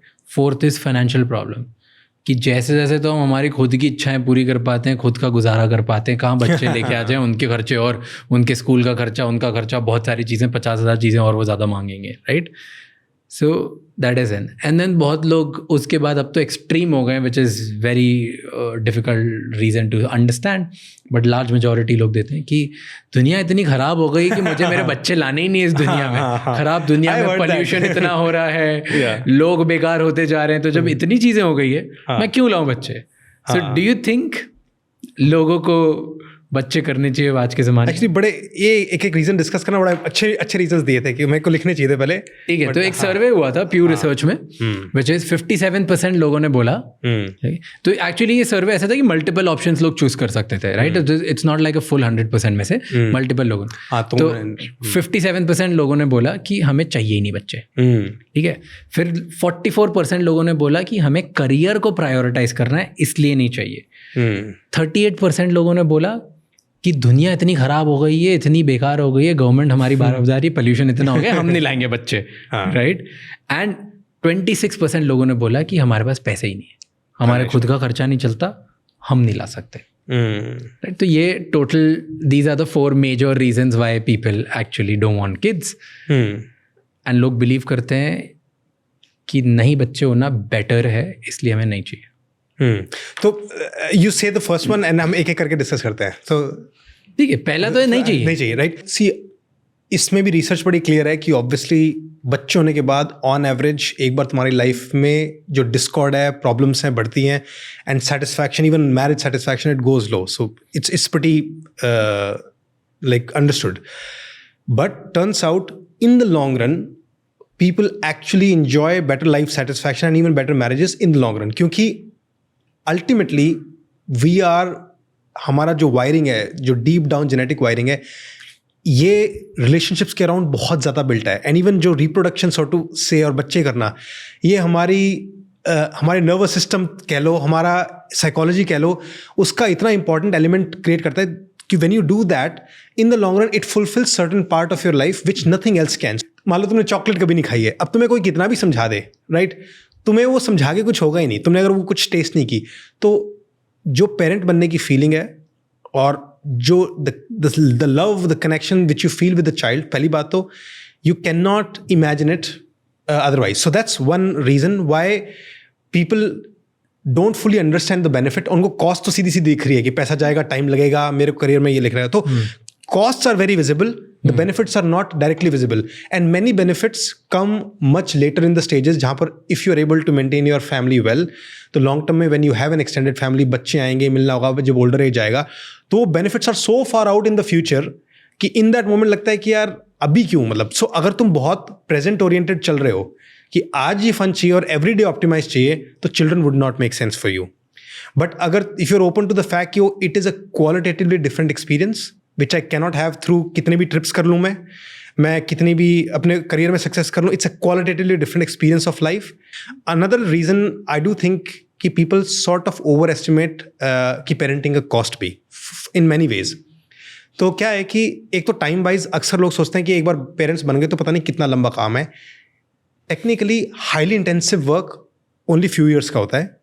उसके बाद ग्रेजुअली विद एवरी ईयर तुम्हारा इन्वॉल्वमेंट और time and attention you can balance way में तुम इसको रिड्यूस कर सकते हो. And by the time they are teenagers pretty much self sufficient है. तुम्हें बस थोड़ा मॉनिटर सुपरवाइज करना है, उनको प्रोवाइड करना है थोड़ा बहुत, and you can focus back on your life. So अगर तुम्हें 2 बच्चे भी करने हैं तो ओवरऑल ये मान लो 10-12 साल का एक फेज रहेगा, उसके बाद you can go back to life जो तुम्हारा टिपिकल पुराने वाला लाइफ था, and you can still go back to those things. So that's another point to consider. You might be overestimating how much it will take over your life. 10-12 साल में दुनिया change हो जाती है. You can not go back to your normal life, you will have to create a new normal life. हाँ नहीं, but depends on कि उस 10-12 साल में तुमने अपनी लाइफ को हैंडल कैसे किया है. अगर तुमने बैलेंस वे में हैंडल किया है कि जहाँ पर तुम शुरू से ही फंडामेंटल्स पर फोकस कर रहे हो कि बच्चे के साथ टाइम स्पेंड करना है, प्रोवाइड कराना है, बट अपनी लाइफ के बाकी काम करने हैं, then you don't really lose out on that much, right. What's your opinion on pet parenting? कि यू जस्ट हैव पेट्स. क्या कि जस्ट हैव अ पेट. बहुत लोग ये रखते हैं करना. अभी इसका नंबर ऑफ पीपल जो ये चाह रहे हैं कि हमारे बच्चे नहीं और सिर्फ पेट हो हमारे पास, एंड उसको हम ग्रूम करेंगे, उसको बेटर करेंगे और उसको बड़ा करेंगे. That's enough nurture and care responsibility in my life, and that's all I am gonna take care of, because it's kind of actually growing and nurturing a child only. Yeah, it is the middle ground, so to say. We can say कि you get something, you don't get some things. तो ये जो इससे पहले वाली line बोली वो इसमें फंडामेंटल लाइन है, it is enough for me. वो डिसीजन अपने आप में कितना बड़ा है कि what is enough for you, क्योंकि अल्टीमेटली हमारी लाइफ में है ना, we keep seeking more and more and more and more. But if you can genuinely say that to yourself, this is genuinely enough for me, great. But I don't think it happens in any area of our life. दिमाग comparison करता ही है. दिमाग आसपास के लोगों को जब बच्चों के उनके साथ फोटो देखते हो, बात करते हुए देखोगे, रिलेशनशिप देखोगे. अब तुम्हारा पेट तो तुम्हें बर्थडे पे सरप्राइज नहीं करेगा, राइट. अब किसी और का बच्चा करेगा तो दिमाग में थॉट आ सकता है. आई एम जस्ट सेइंग कि दिमाग कैसे काम करता है, राइट. तो वो जो इनफ वाली फीलिंग है, अल्टीमेटली जो बच्चा करेंगे वो भी जब हो रहा होगा तो फ्री वालों को देख के रिग्रेट करेंगे कि यार ये देखो कभी भी वेकेशन पे निकल जाते हैं, हम यहाँ फंसे हैं, राइट. तो रिग्रेट दोनों साइड होगा. But again where can we minimize it. और मेरा अगेन ये कि इफ़ यू हैव थोड़ा सा भी decent pro social traits, on the whole you will have less regrets overall on the side if you have a family, because we are actually very socially wired people. Okay, tell me, अब जब दो लोग एक relationship में आते हैं, majority reasons marriage में अलग होने के या अनहैप्पी होने के क्या क्या होते हैं? क्यों लोग अलग हो जाते हैं? एक साथ में आते तो बहुत खुशी से हैं, they want to live together, they want to have fun, they want to enjoy, और वो इतना ज़्यादा प्यार ढूंढते हैं और फिर क्या हो जाता है? So what goes wrong? इसके लिए तो बहुत अच्छी रिसर्च है, and this is the all credits to Gottman Institute. And the biggest predictor for divorce, as they say, is four horsemen. And उसमें the 4 things are criticism, contempt, defensiveness, stonewalling. तो ये 4 चीज़ें, and I explain very quickly, एक एक करके बताता हूँ. And बड़ा बहुत ही अच्छा डायनामिक है ये, और people will relate immediately. So criticism और कंटेम्प्ट आर 2 थिंग्स. जब तुम if you have a complaint with your partner, जब तुम्हें गुस्सा आ रहा है या कोई भी चीज़ चेंज करानी है, what is the approach that you take? One is की प्रॉब्लम सॉल्विंग, देखो तुमने ये किया, मुझे बुरा लगा, ऐसे ऐसे. Another one is you are an idiot, तू गधा है, तेरे को अकल नहीं है, तू लेजी है, तेरी फैमिली ख़राब है. क्रिटिसिज्म ये हो गए सीधा पर्सनैलिटी पर या उनके larger attacks, generalised complaints, generalised criticism. So ये criticism. And contempt is a bigger level of criticism, which is you actually sort of look down on people. अरे क्या है तू, ये क्या, मतलब you useless piece of shit, right. वो एक मॉकरी, कॉन्डेसेंशन, कंटेम्प्ट. तो जब जैसे जैसे ये एलिमेंट्स दिखते हैं, उनका रिस्पॉन्स सामने पार्टनर पे दो कैटेगरीज में आता है, डिफेंसिवनेस या stone वॉलिंग, right. Defensiveness is they will fight back and they'll keep saying कि नहीं मैं सही हूँ. They'll obviously defend, क्योंकि जब तुम under attack हो तो it's a fight or flight response. You're going to defend yourself, and then you're not going to listen to any mistake. You're not going to actually focus on the problem. All you're going to care about is कि मैं सही हूँ, मुझे नहीं सुनना, मेरी कोई गलती नहीं है, right? तू खराब है, and they'll attack back also, right? So, and another one is stonewalling, where the attack is so high, nothing is working, you just shut down, and the communication stops, and you're like, अब तू जो बोलता है, तुझे जो बोलना है बोलता रहे, मैं अपना चुप हूँ. एंड टिपिकली ये डायनामिक ऐसा होता है कि women are more likely to do the first 2 things, criticism and contempt, and men are more likely to do the second 2 things, defensiveness and stonewalling, where they'll shut down, tune out, right? और जब ये elements जहाँ दिखते हैं, so they've said कि like almost by the accuracy of more than 90%, it's a predictor of divorce, right. Of course India में तो divorce ही नहीं लेते, तो ये वेस्टर्न डेटा है. इंडिया में तो डिवोर्स रेट ही बहुत कम है, but it just tells you कि इंडिया में डिवोर्स नहीं हो रहा तो भी अंदर से डिस्कॉर्ड तो है ही ना.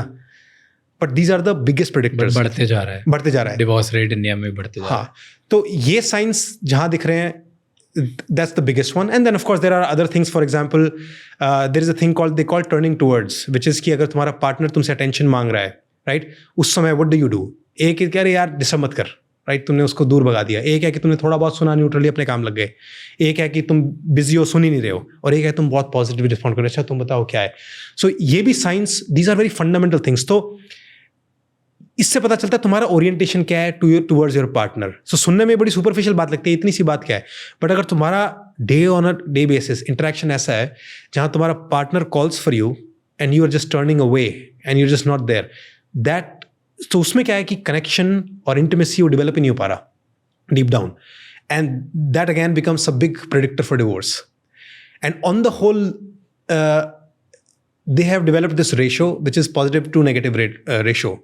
So if you have negative sentiment override, जिसमें negativity overtakes, that again completely corrodes the relationship and it's likely to you're gonna end up in divorce, separation or just complete living apart. I also believe कि expectation setting की वजह से बहुत सारे divorces होते हैं, separations होते हैं in relationship or in marriages. कि आप शादी के पहले, relationship के पहले expectation setting ही नहीं करते हो. तुम शादी से पहले कितनी information ले रहे हो, राइट? कितने सवाल पूछ पा रहे हो और कितने जवाब भी दे पा रहे हो, right? So the more information you have the less shocks you will have later on. जैसे एक क्वेश्चन यहाँ पे लिखा हुआ था कि एक चीज़ जो सबसे ज़्यादा गलत समझते हैं रिलेशनशिप के बारे में, मेरे दिमाग में पहला आंसर ये आया था कि people really over estimate compatibility. तो लोग जो गलत समझते हैं वो ये है कि हमारा रिलेशनशिप इसलिए काम नहीं कर रहा क्योंकि हम कंपैटिबल नहीं है. नो, कंपैटिबिलिटी से यूजुअली रीज़न यही होता है कि वो हमारे इंटरेस्ट कितने मैच हो रहे हैं, राइट? हमारी सिमिलर वैल्यूज़ कितनी है मान लो, या फिर अगेन हमारा बैकग्राउंड कितना सिमिलर रहा है. And that's really over estimated. Turns out जब जो भी तुम्हारे कॉमन इंटरेस्ट हैं जिनको तुम कंपैटिबिलिटी बोलते हो, व्हाट रियली मैटर्स इज कि उस दौरान तुम एक दूसरे को ट्रीट कैसे करते हो. You know, talking about conflicts, maximum conflicts और लड़ाइयाँ इसलिए होती है क्योंकि लड़के या तो स्ट्रेस्ड हैं या लड़कियाँ इनकन्सिस्टेंसी फील कर रही है और वो लड़ाइयाँ बड़ी लड़ाइयों में टर्न हो जाती है. Have you heard this? That men are turned off by stress, women are turned off by inconsistency. But if men are consistent, women will never give them a reason to be stressed. That's a little simplistic for my taste. But that's a larger thing. That's a larger thing कि लड़ाइयाँ बड़ी लड़ाइयों में इसलिए बन जाती है because लड़कों को लगता है ये मेरे को जब मेरे पास में होती है हर थोड़ी चीज़ पे लड़ लेती है, मेरे को लाइक मेरी लाइफ में स्ट्रेस बढ़ते जाता है. मैं काम करके आता हूँ, मैं इतने दिन आता हूँ, मैं एक तो शाम को इसके साथ जैसे जैसे टाइम निकाल के डिनर पे जा रहा हूँ, फिर मेरे से लड़ाइयाँ करे जा रही है, right? And then the girl is की यार ये कभी तो टाइम पे आता है, मेरे को बहुत अच्छा फील कराता है, आज 3 घंटे लेट है, मेरे को रिप्लाई भी नहीं कर रहा और निकल जाता है. That inconsistency of not being in the known actually troubles her more. And then ये एक बार लड़ाई होती है, इट्स ओके. 2 बार होती है, इट्स ओके. 3 बार, 4 बार, 5 बार, 6 बार, एंड देन ये लड़ाई का कॉन्फ्लिक्ट पहली बार रिजॉल्व हो जाती है कि हंस के हंसा करते. दूसरी बार चल ठीक है, तीसरी बार चल इसकी तो आदत है, चौथी बार ठीक है, 5वीं बार वो लड़ाई रिजेंटमेंट में चेंज हो जाती है. And then you start hating each other and this conflict is bigger and bigger. So आपकी कॉन्फ्लिक्ट रेजोल्यूशन की एबिलिटी कम होते जाती है जितना ज़्यादा एज ए लड़के आप ज़्यादा स्ट्रेस्ड हो एंड एज ए लड़की जितनी ज़्यादा इनकन्सिस्टेंसी आप फील कर रहे हो रिलेशनशिप. मेरा फ्रेमिंग डिफरेंट ही होगा. मैं बताता हूँ कि जो कॉन्फ्लिक्ट रेजोल्यूशन की बात है ना, जैसे ये एग्जांपल दिया कि उसने मेरे से बहुत लड़ाई कर रही है, बार बार कंप्लेन कर रही है, that's giving me stress. Actually complaint stress नहीं देती, कंप्लेंट का नेचर स्ट्रेस देता है. What I am saying is कि कंप्लेंट्स करना is actually healthy, it's important, और that will never really break, that will actually make the relationship stronger. But how you do it, that matters more. So that makes और breaks, that makes और breaks it. कितना important होता है एक partner को healthy और fit रहना in relationship. कितना इम्पैक्ट करता है ये सेपरेशन होने में, रिलेशनशिप टूटने, ब्रेकअप होने में, या डिवोर्सेस होने की वजह से. अगेन इसमें इंपॉर्टेंट तो बहुत है obviously, but I would say primarily for your self, not for your partner.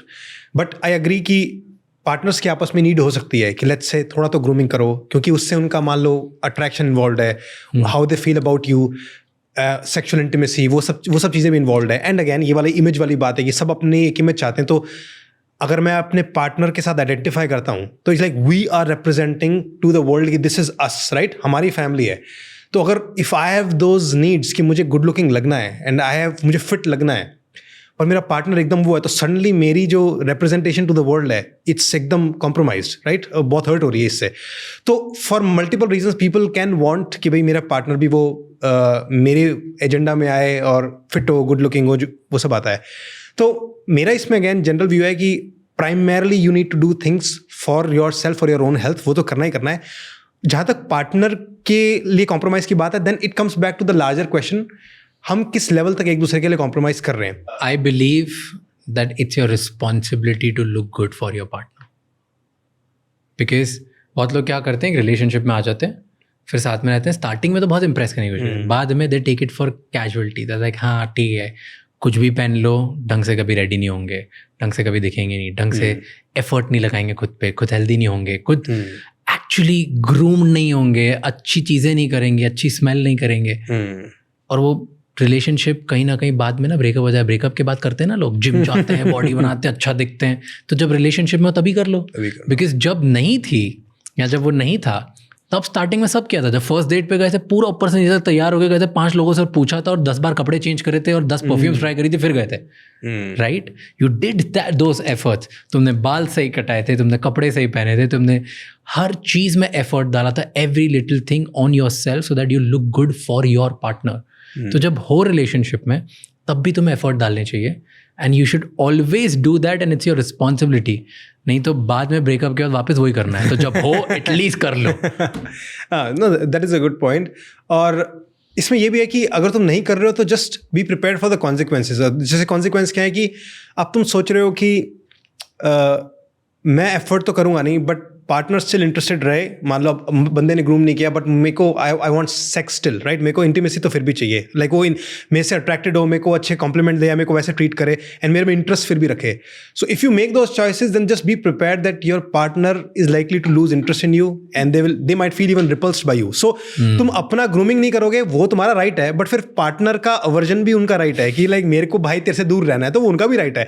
तो if you can respect both of those things, then ठीक है, make your choice. So again, make choices and be prepared for consequences. You know, talking about consequences, मेरे को एक funny incident याद आ गया.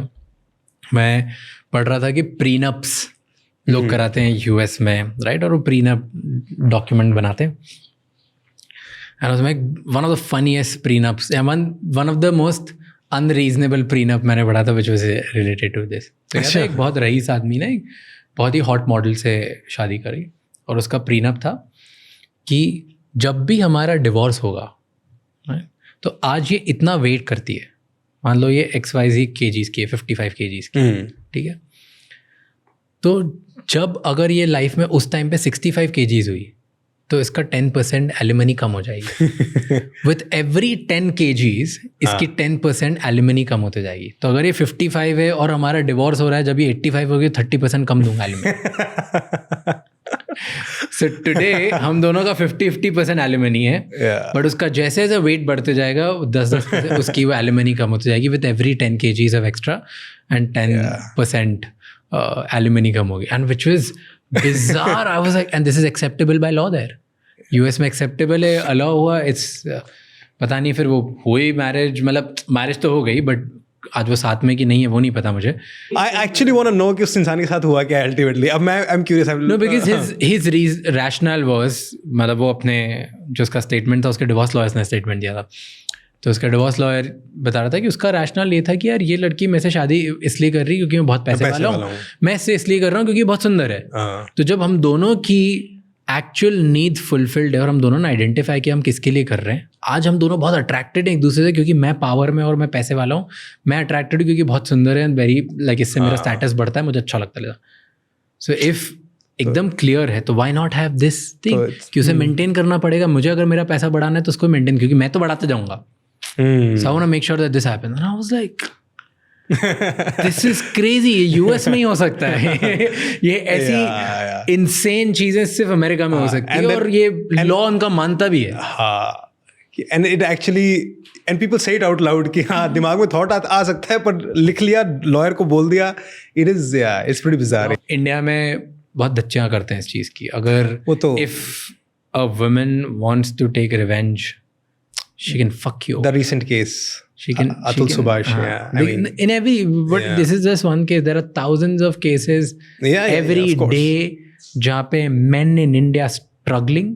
They're going through so many things, but they can't even talk about it, because the more they talk about it, the more they're gonna suffer and they'll be in jails, they'll be fucked, they'll be in problem, they'll be in deep financial problems, they'll be in so many societal problem, expectation. उनकी ज़िंदगी 12 बज सकती है अगर उन्होंने किसी गलत इंसान से शादी कर ली और उसने डिसाइड कर लिया लड़की कि ने मेरे को तबाह करना है, तो कर सकती है. The whole system is skewed towards them and वो लड़की के फेवर में कुछ भी करके लगा सकती है. और अब कोई भी हो, कोई फर्क नहीं पड़ता, कोई भी हो, क्योंकि ऑफ कोर्स अगर आप बहुत ज़्यादा प्रिविलेज, बहुत पावरफुल इंसान हो तो आप शादी भी बहुत पावरफुल से करोगे, like somewhere on your same level, वो आपकी उतनी बारह बजा देगी. इट्स रेयरली फ्यू केसेस में हो गया that if you have married like a policeman then you can't do much about it. वहाँ पे बहुत सारे लूप होल्स होते हैं कि पुलिसमैन के खिलाफ तुम लोग नहीं कर सकते, ज़्यादा एक्शन नहीं कर सकते. लॉ अलाउ करता है बट एक्चुअली इन्फोर्स नहीं होता, पता नहीं चलता. तो policeman wife have face lot of troubles, उनके खिलाफ बहुत सारे अत्याचार होते हैं और वो लोग कुछ कर नहीं सकती उसके खिलाफ. Few these positions, but apart from these अगर किसी ने सोच लिया ना, true, that's very sad, like then law is not in your favour. इसको ये ना कि ये लॉ का ओवर करेक्शन हो गया है थोड़ा सा, कि तुमने एक प्रॉब्लम को सॉल्व करने के लिए दूसरी खड़ी कर दी है. एंड बहुत बड़ी. हाँ, एंड अभी एक्चुअली अतुल सुभाष केस के बाद थैंकफुली काफ़ी कॉन्वर्सेशन हो रही है एंड लाइक मीडिया चैनल्स की बात हो रही है. तो आई वुड से कि वही कल्चर में होता है कि बहुत there are some real victims and then there are lot of conversations, और तब जाके थोड़ा बहुत आता है and people gradually become more careful. But I am just glad कि व्हाट विल हैपन, लॉ थोड़ी चेंज कर रहे हैं. अभी तो जो BNS आ रहा है उसमें और खतरनाक कर दिया उन्होंने. हाँ, but these conversations are let's say precursors for any change that is ever going to happen. कुछ नहीं हो रहा है, दैट्स सैड. क्विकली तो खैर कभी होगा भी नहीं, वो तो खैर हमको लॉ का. We are not moving fast. This is becoming a major problem. जिस कंट्री में आप शादी को एक सबसे ज़्यादा पवित्र एंड होली इंस्टीट्यूशन मानते हो, जिस चीज़ को आप सबसे ज़्यादा एंजॉय करते हो, तो उस चीज़ को बचाने के लिए या सेफगार्ड करने के लिए प्लीज़ उस चीज़ को तो आप बहुत ज़्यादा सॉल्व कर लो, because this whole country believes in the institution of marriage. मैंने तो यहाँ पे प्रॉब्लम्स क्रिएट कर रहे हो तो इट्स अ बिग थिंग. अगर ये यहाँ पे प्रॉब्लम्स हैं तो please correct it and correct it faster, नहीं तो ज़्यादा से ज़्यादा लोग डरेंगे. इस कंट्री को बिलीव है, अब वो डरने लगे actually, and now people are. हम वेस्टर्न कंट्री नहीं है जहाँ हमारे ऐसे नहीं होता कि अलग अलग रह रहे हैं, थोड़े दिन रह रहे हैं, चले गए, ये करे. हमारे वन शादी मतलब once for all, we are in this forever. And then इसमें अगर लोग डरेंगे इसमें जाने से, क्योंकि 2-3 लोग खराब निकल रहे हैं इसमें, एंड वो इतने खराब निकल रहे हैं कि then the other person is losing their life and it's such bad. ये जो रिसेंट केस हुआ उस वीडियो में उन्होंने बोला अतुल सुभाष ने कि ये K-ड्रामास देखती थी, उसकी वजह से फॉल्स एक्सपेक्टेशन ऑफ रोमांस बन गई, इसे लगता है यही, like all of that, right? Do you think कि सोशल मीडिया और अब ये सीरीज और फैंटेसीज और कंटेंट के वर्ल्ड में बहुत सारे लोगों की बहुत ज़्यादा वाइल्ड एंड वियर्ड फैंटेसीज हो गई है, बहुत ज़्यादा रॉन्ग एक्सपेक्टेशन हो गई और वो एक्सपेक्ट करते हैं रियलिटी में वही हो? Do you think इसकी वजह से marriages are breaking off? For sure. So इसमें ब्रेकिंग अप का तो again that would require real data, but उसमें डिससेटिस्फैक्शन का तो क्लियर कट हुआ है, क्योंकि जो हम ओरिजिनल बात कर रहे थे, राइट, कि तुमने एक लाइफ ड्रीम की है और रियलिटी उससे कितनी दूर है, दैट डिपेंड्स हाउ डिससेटिस्फाइड और satisfied you will be, right? तो वो तो बढ़ता जा रहा है कि जो ड्रीम लाइफ है वो उसके एग्जांपल्स और आते जा रहे हैं, क्योंकि पहले तो सिर्फ मूवीज़ में देखते थे, बुक्स में देखते थे.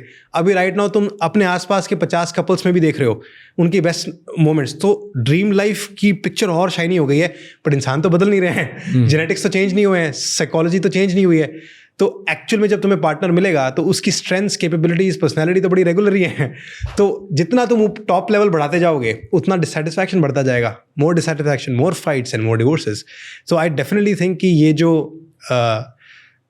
the examples of the positive, the so-called positive examples, they definitely increase your disappointment. Dissatisfaction. And to be honest, ये बात पता होते हुए भी मुझे लगता है मेरे पर भी काम करता है, पता है आप पर भी काम करता होगा, क्योंकि हमको पता भी नहीं चलता कि हमारी बेसलाइंस कब शिफ्ट हो जाती हैं. What is normal in life और इन रिलेशनशिप्स. तुमने अगर 100 दिन से एक चीज़ देख रहे हो तो सडनली तुम्हारा नॉर्मल ये हो गया कि यार 3 महीने में एक बार तो ट्रिप पे जाना ही जाना है, तुम्हें पता भी नहीं चला, और अब नहीं हो रहा तो लग रहा है कि मेरा कुछ मिसिंग है, या 1 महीने में एक बार जाना है. तो हम ये साइकोलॉजी का अगेन कॉन्सेप्ट है, राइट, अवेलेबिलिटी ह्यूरिस्टिक. उसमें यह है कि जितने रियल लाइफ एग्जाम्पल्स होते हैं they determine your baselines. We don't go by data. अब हमारे पास डेटा थोड़ा ना है कि एक्चुअल दूसरे कपल्स की लाइफ में क्या हो रहा है. तो जितने एग्जाम्पल्स आते हैं तुम्हें लगता है that is the normal thing. तो the more examples you have, the more your baselines shift and suddenly you expect that from the world. तो ये तो बहुत पावरफुली हो ही रहा है सोशल मीडिया से. And you know that's social media से पहले, शादी से पहले एक स्टेप पहले, दैट इज़ रिलेशनशिप्स में बहुत ज़्यादा हो रहा है, जहाँ पे लोग बार बार बोलते हैं कि I am not happy in my relationship and मुझे तो सही पार्टनर मिलता ही नहीं है, और वो हर थोड़े दिन में फिर पार्टनर चेंज करते हैं, they keep finding another thing, because वो इस इल्यूजन में रहते हैं कि बाहर मेरे पास बहुत ऑप्शंस हैं और वो मेरे वाले ऑप्शन से ज़्यादा बेटर है. वो ज़्यादा बाहर तो बाजार लगाया कि क्योंकि we live in the world of options, right. Instagram खोलो, 5,000 लोग आपको दिखते हैं, आपको लगता है आपकी एज के, आपके जैसे दिखने वाले, आपके जैसे, आपसे थोड़े अच्छे, आपसे थोड़े कम, हर चीज़ आपको लगता है wow there are so many options. Then there is Tinder, there is Bumble, there is multiple things. यहाँ पे फिर शादी करनी तो शादी के लिए 25 ऑप्शंस. हर जगह आपको ऐसा लगता है कि you are spoiled for choices, even though reality में मे बी आपके साथ इतने चॉइसेस है नहीं, राइट. आपकी क्या मार्केट डिमांड है दैट यू डोंट नो. आपको लगता है you are in an illusion कि देयर बहुत सारे ऑप्शंस है, इसलिए आप रिलेशनशिप जब एंटर कर रहे हो तभी आप डाउट से एंटर करते हो. एंड कॉन्स्टेंटली एंटर करने के बाद you are thinking about looking side कि और कौन बाकी ऑप्शंस, व्हाट इफ इससे बेटर कौन है, व्हाट इफ इससे ज़्यादा ट्रैवल कौन करता होगा, व्हाट इफ इससे ज़्यादा फन कौन ज़्यादा होगा, व्हाट इफ इससे मे बी बेटर ना मुझे इमोशनली डील करने वाला ज़्यादा अच्छा मिलेगा, इससे ज़्यादा पावरफुल ज़्यादा मिलेगा, इससे पैसे ज़्यादा, इससे ज़्यादा दिखने वाला, इससे ज़्यादा, like everything. You're constantly just thinking about more options because world has more options and maybe वो सारे options तुम्हारे लिए, but तुम इस illusion में, और तुम्हें दुनिया धोखा दे रही है ये. And that is the reason तुम commit ही नहीं करते हो किसी एक relationship पे, तुम घुसते ही नहीं हो. Because if you look at the essence of relationship, the reality is कि कोई भी relationship कभी भी perfect होती ही नहीं है, तुम्हें बनानी पड़ती है. और वो बनाने के लिए वो रेडी नहीं है, क्योंकि बनाने का जो एफर्ट होता है, जो टाइम होता है, वो टाइम तो इस पे जा रहा है, कोई दूसरा है क्या बेटर बार, एंड उसी पे लोग टाइम लगा रहे हैं. And you were talking about polygamy, बीच में आपने बात करी ओपन रिलेशनशिप्स, लोग इसको वर्ड देते हैं. पॉलीएमरी रियल वर्ड है कि जब आप एक इंसान मल्टीपल लोगों के साथ रिलेशनशिप्स में रहता है क्योंकि उसे लगता है कि एक इंसान से उसकी प्रॉपर नीड्स पूरी नहीं होती, राइट, और वो शादी कर लेता है, पॉलीगैमस रिलेशनशिप में होते हैं लोग, मल्टीपल पार्टनर्स, शादी करने के बाद भी मल्टीपल पार्टनर्स के साथ रहते हैं, राइट. हैव यू सीन किसी को भी ओपन रिलेशनशिप किसी की वर्क हुई है? ओके, तो ये एक्चुअली डिस्कशन हम एज अ कॉन्सेप्ट डिस्कशन में और मेरी वाइफ बहुत करते हैं, तो we sort of are aware of कि लोग क्या क्या इसमें एक्सपेरिमेंट्स कर रहे हैं. बट एज अ थेरेपिस्ट कोई आया है? As a therapist, so no, not at all. As a therapist नहीं आया, but there have been some examples जहाँ पर लोगों ने ट्राई किया है and they are figuring it out. They are still figuring it out क्योंकि it's an endless list of rules and regulations and finding out वो. But on the whole, turns out इसका success rate अभी बहुत ज़्यादा मैंने कहीं सुना नहीं है. And it's a wildly difficult task. Some people are pioneering it and will see the results in some time. But so far, I would overall say कि it's not going to be worth it and it's not going to be successful क्योंकि, और उसका reason ये है, not because कि I have कोई proved values और something कि कोई नहीं कर सकता. इसका सिंपल लॉजिक इतना है कि दिमाग तो वही है ना, दिमाग तो तुम्हें एंडलेस चाहिए. तो तुम अगर 4 पार्टनर्स भी रख लोगे, तुम 4 से भी बोर हो सकते हो, तुम्हें फिर 5वां चाहिएगा. और तुम्हारी लाइफ में it will take up and managing a lot of people, managing priorities and jealousies among those people. तुम्हारी इतना तुम्हें कॉन्स्टिट्यूशन बनाना पड़ जाएगा पूरा टू नेविगेट दैट स्पेस. और फिर we are not that good जो एट फॉलोइंग दीज रूल्स. जहाँ टेम्पटेशन आता है वहाँ पर जो हमने डिसाइड किया था कि ये रूल्स हैं, तुम इतनी बात कर सकते हो, उसको घर पे नहीं ला सकते, और उससे 2 बार नहीं कर सकते, और 4 बार नहीं कर सकते, और 3 के बाद हम रोक लगाएंगे. अल्टीमेटली तो तुम पॉलीएमरी में भी जो सक्सेसफुल करते हैं, they are able to only do it with rules. तो कहीं ना कहीं तो तुम्हें डिसिप्लिन वहाँ भी लाना ही पड़ेगा. तो it's just like right now monogamy seems a lot simpler. Yes, उसका सेक्रीफाइस पॉलीएमरी से थोड़ा ज़्यादा दिखता है कि एक पर है, उसमें तुम्हें मल्टीपल दिखते हैं, बट सेक्रीफाइस वहाँ भी करना ही पड़ेगा आखिर में जाके. तो और फिर दूसरी बात ये भी है कि लाइफ में सेक्सुअल डिज़ायर के अलावा और भी डिज़ायर्स हैं. तो तुम अपनी लाइफ का इतना सिग्निफिकेंट टाइम एंड एनर्जी उसमें लगा रहे हो जहाँ पर तुम वही मैनेज कर रहे हो. ठीक है, दैट्स योर चॉइस. बट मैं अपनी पर्सनल चॉइस करता हूँ कि ठीक है, वो पार्ट मेरा एक रिलेशनशिप में हो रहा है, then I have other things to do, जहाँ मैं खेलूंगा, कूदूंगा, करियर बनाऊंगा और फ्रेंड्स बनाऊंगा. There is more to do than just following a sexual desire. Okay, here's my last question. Okay, कि in all हमने बहुत सारी बातें करी अबाउट मैरिजेस, रिलेशनशिप्स, क्यों लोग खुश नहीं हैं, कैसे इन लॉज इफेक्ट करते हैं, बहुत सारा, right. In the end what do you think the major reason क्यों आजकल नाखुश कपल्स ज़्यादा बढ़ गए? Why marriages are not working. शादियाँ लोगों की वर्क नहीं कर रही, लोग बहुत नाखुश हैं, रिलेशनशिप्स लोगों की वर्क नहीं कर रही. अल्टीमेटली कहीं ना कहीं लोग डिवोर्स को बेटर ऑप्शन चूज़ कर रहे हैं या सेपरेशन को एक बेटर ऑप्शन चूज़ कर रहे हैं because things are not working out. What do you think is, let's say हमने रीजन्स तो बात कर ली कि किस लिए हो रही है, सारी बातें करी. What do you think which actually keeps couple together? What's that one thing?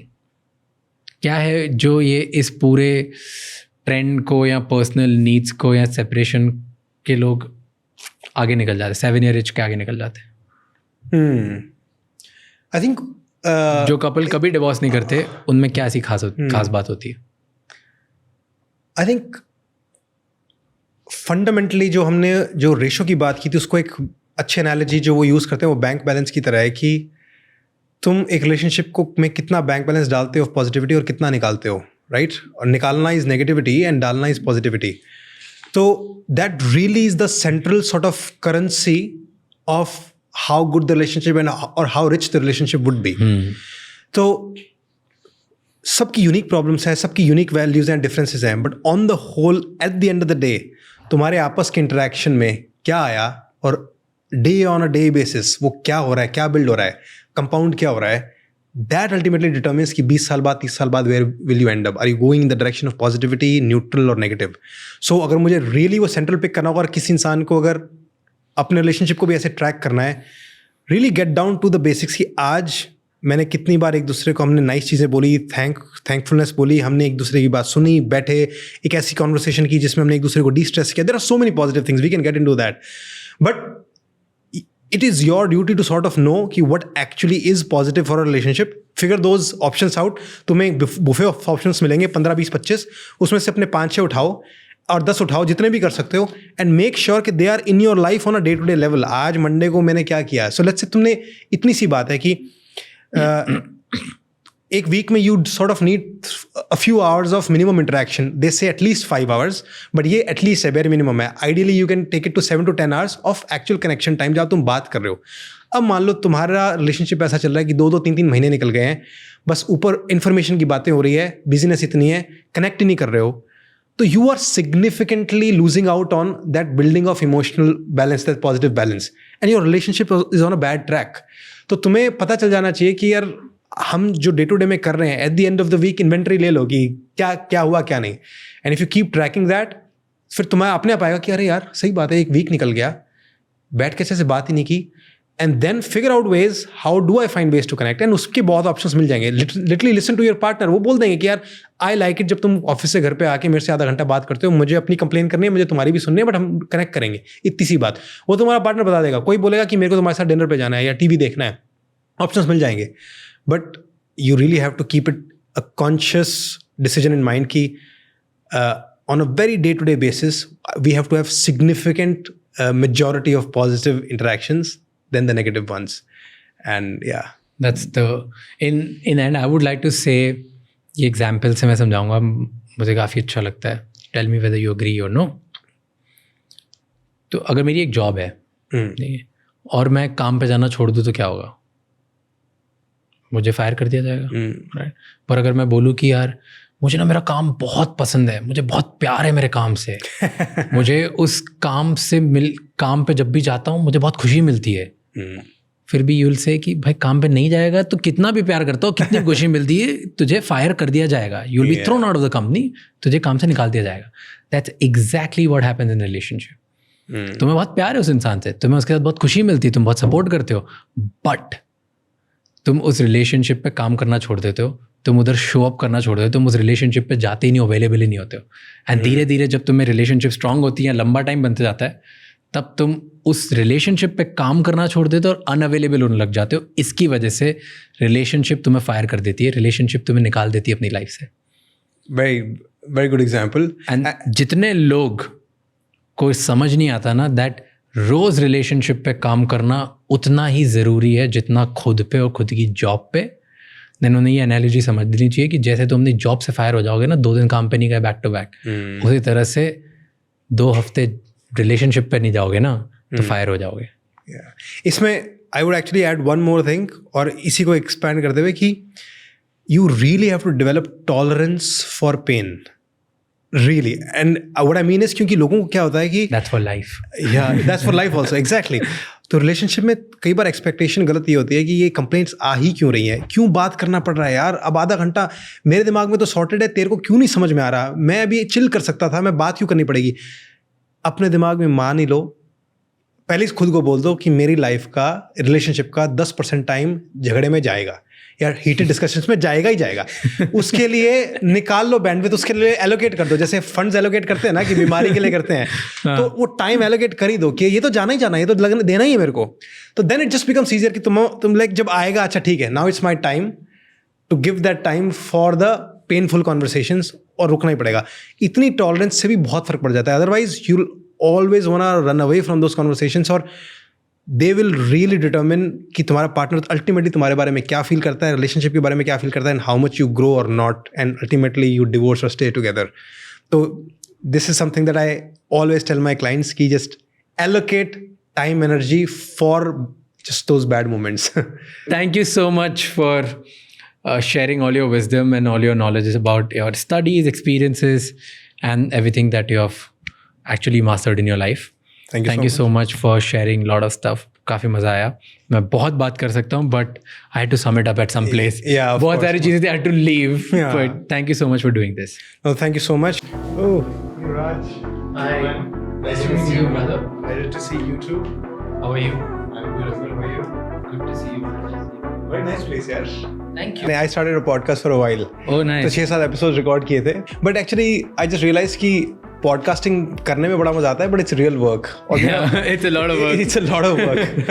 Like most people get into it because they think कि अरे ये तो या बातें ही तो कर रहे हैं. बातें ही तो कर रहे हैं, इसमें क्या है.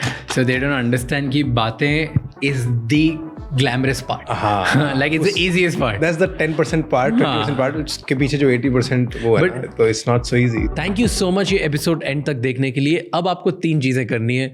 नंबर 1, इसी चैनल को इसी टाइम सब्सक्राइब कर लो, क्योंकि जितना आप सब्सक्राइब करोगे उतने बेहतर और वैल्यूएबल गेस्ट हम ला पाएंगे आपके लिए. नंबर 2, कमेंट्स में मुझे बताओ कि आपने आज के पॉडकास्ट से क्या सीखा, एंड कौन से ऐसे गेस्ट हैं जो आप देखना चाहते हो जिनको मैं पॉडकास्ट पे लेके आऊँ आपके लिए और वैल्यूएबल कंटेंट बनाऊँ. एंड नंबर 3, ये एपिसोड किसी एक इंसान के साथ ज़रूर शेयर करना, क्योंकि एक कॉन्वर्जेशन इनफ होती है किसी की लाइफ में एक पॉजिटिव चेंज लाने के लिए. I'll see you next time. Until then, keep figuring out.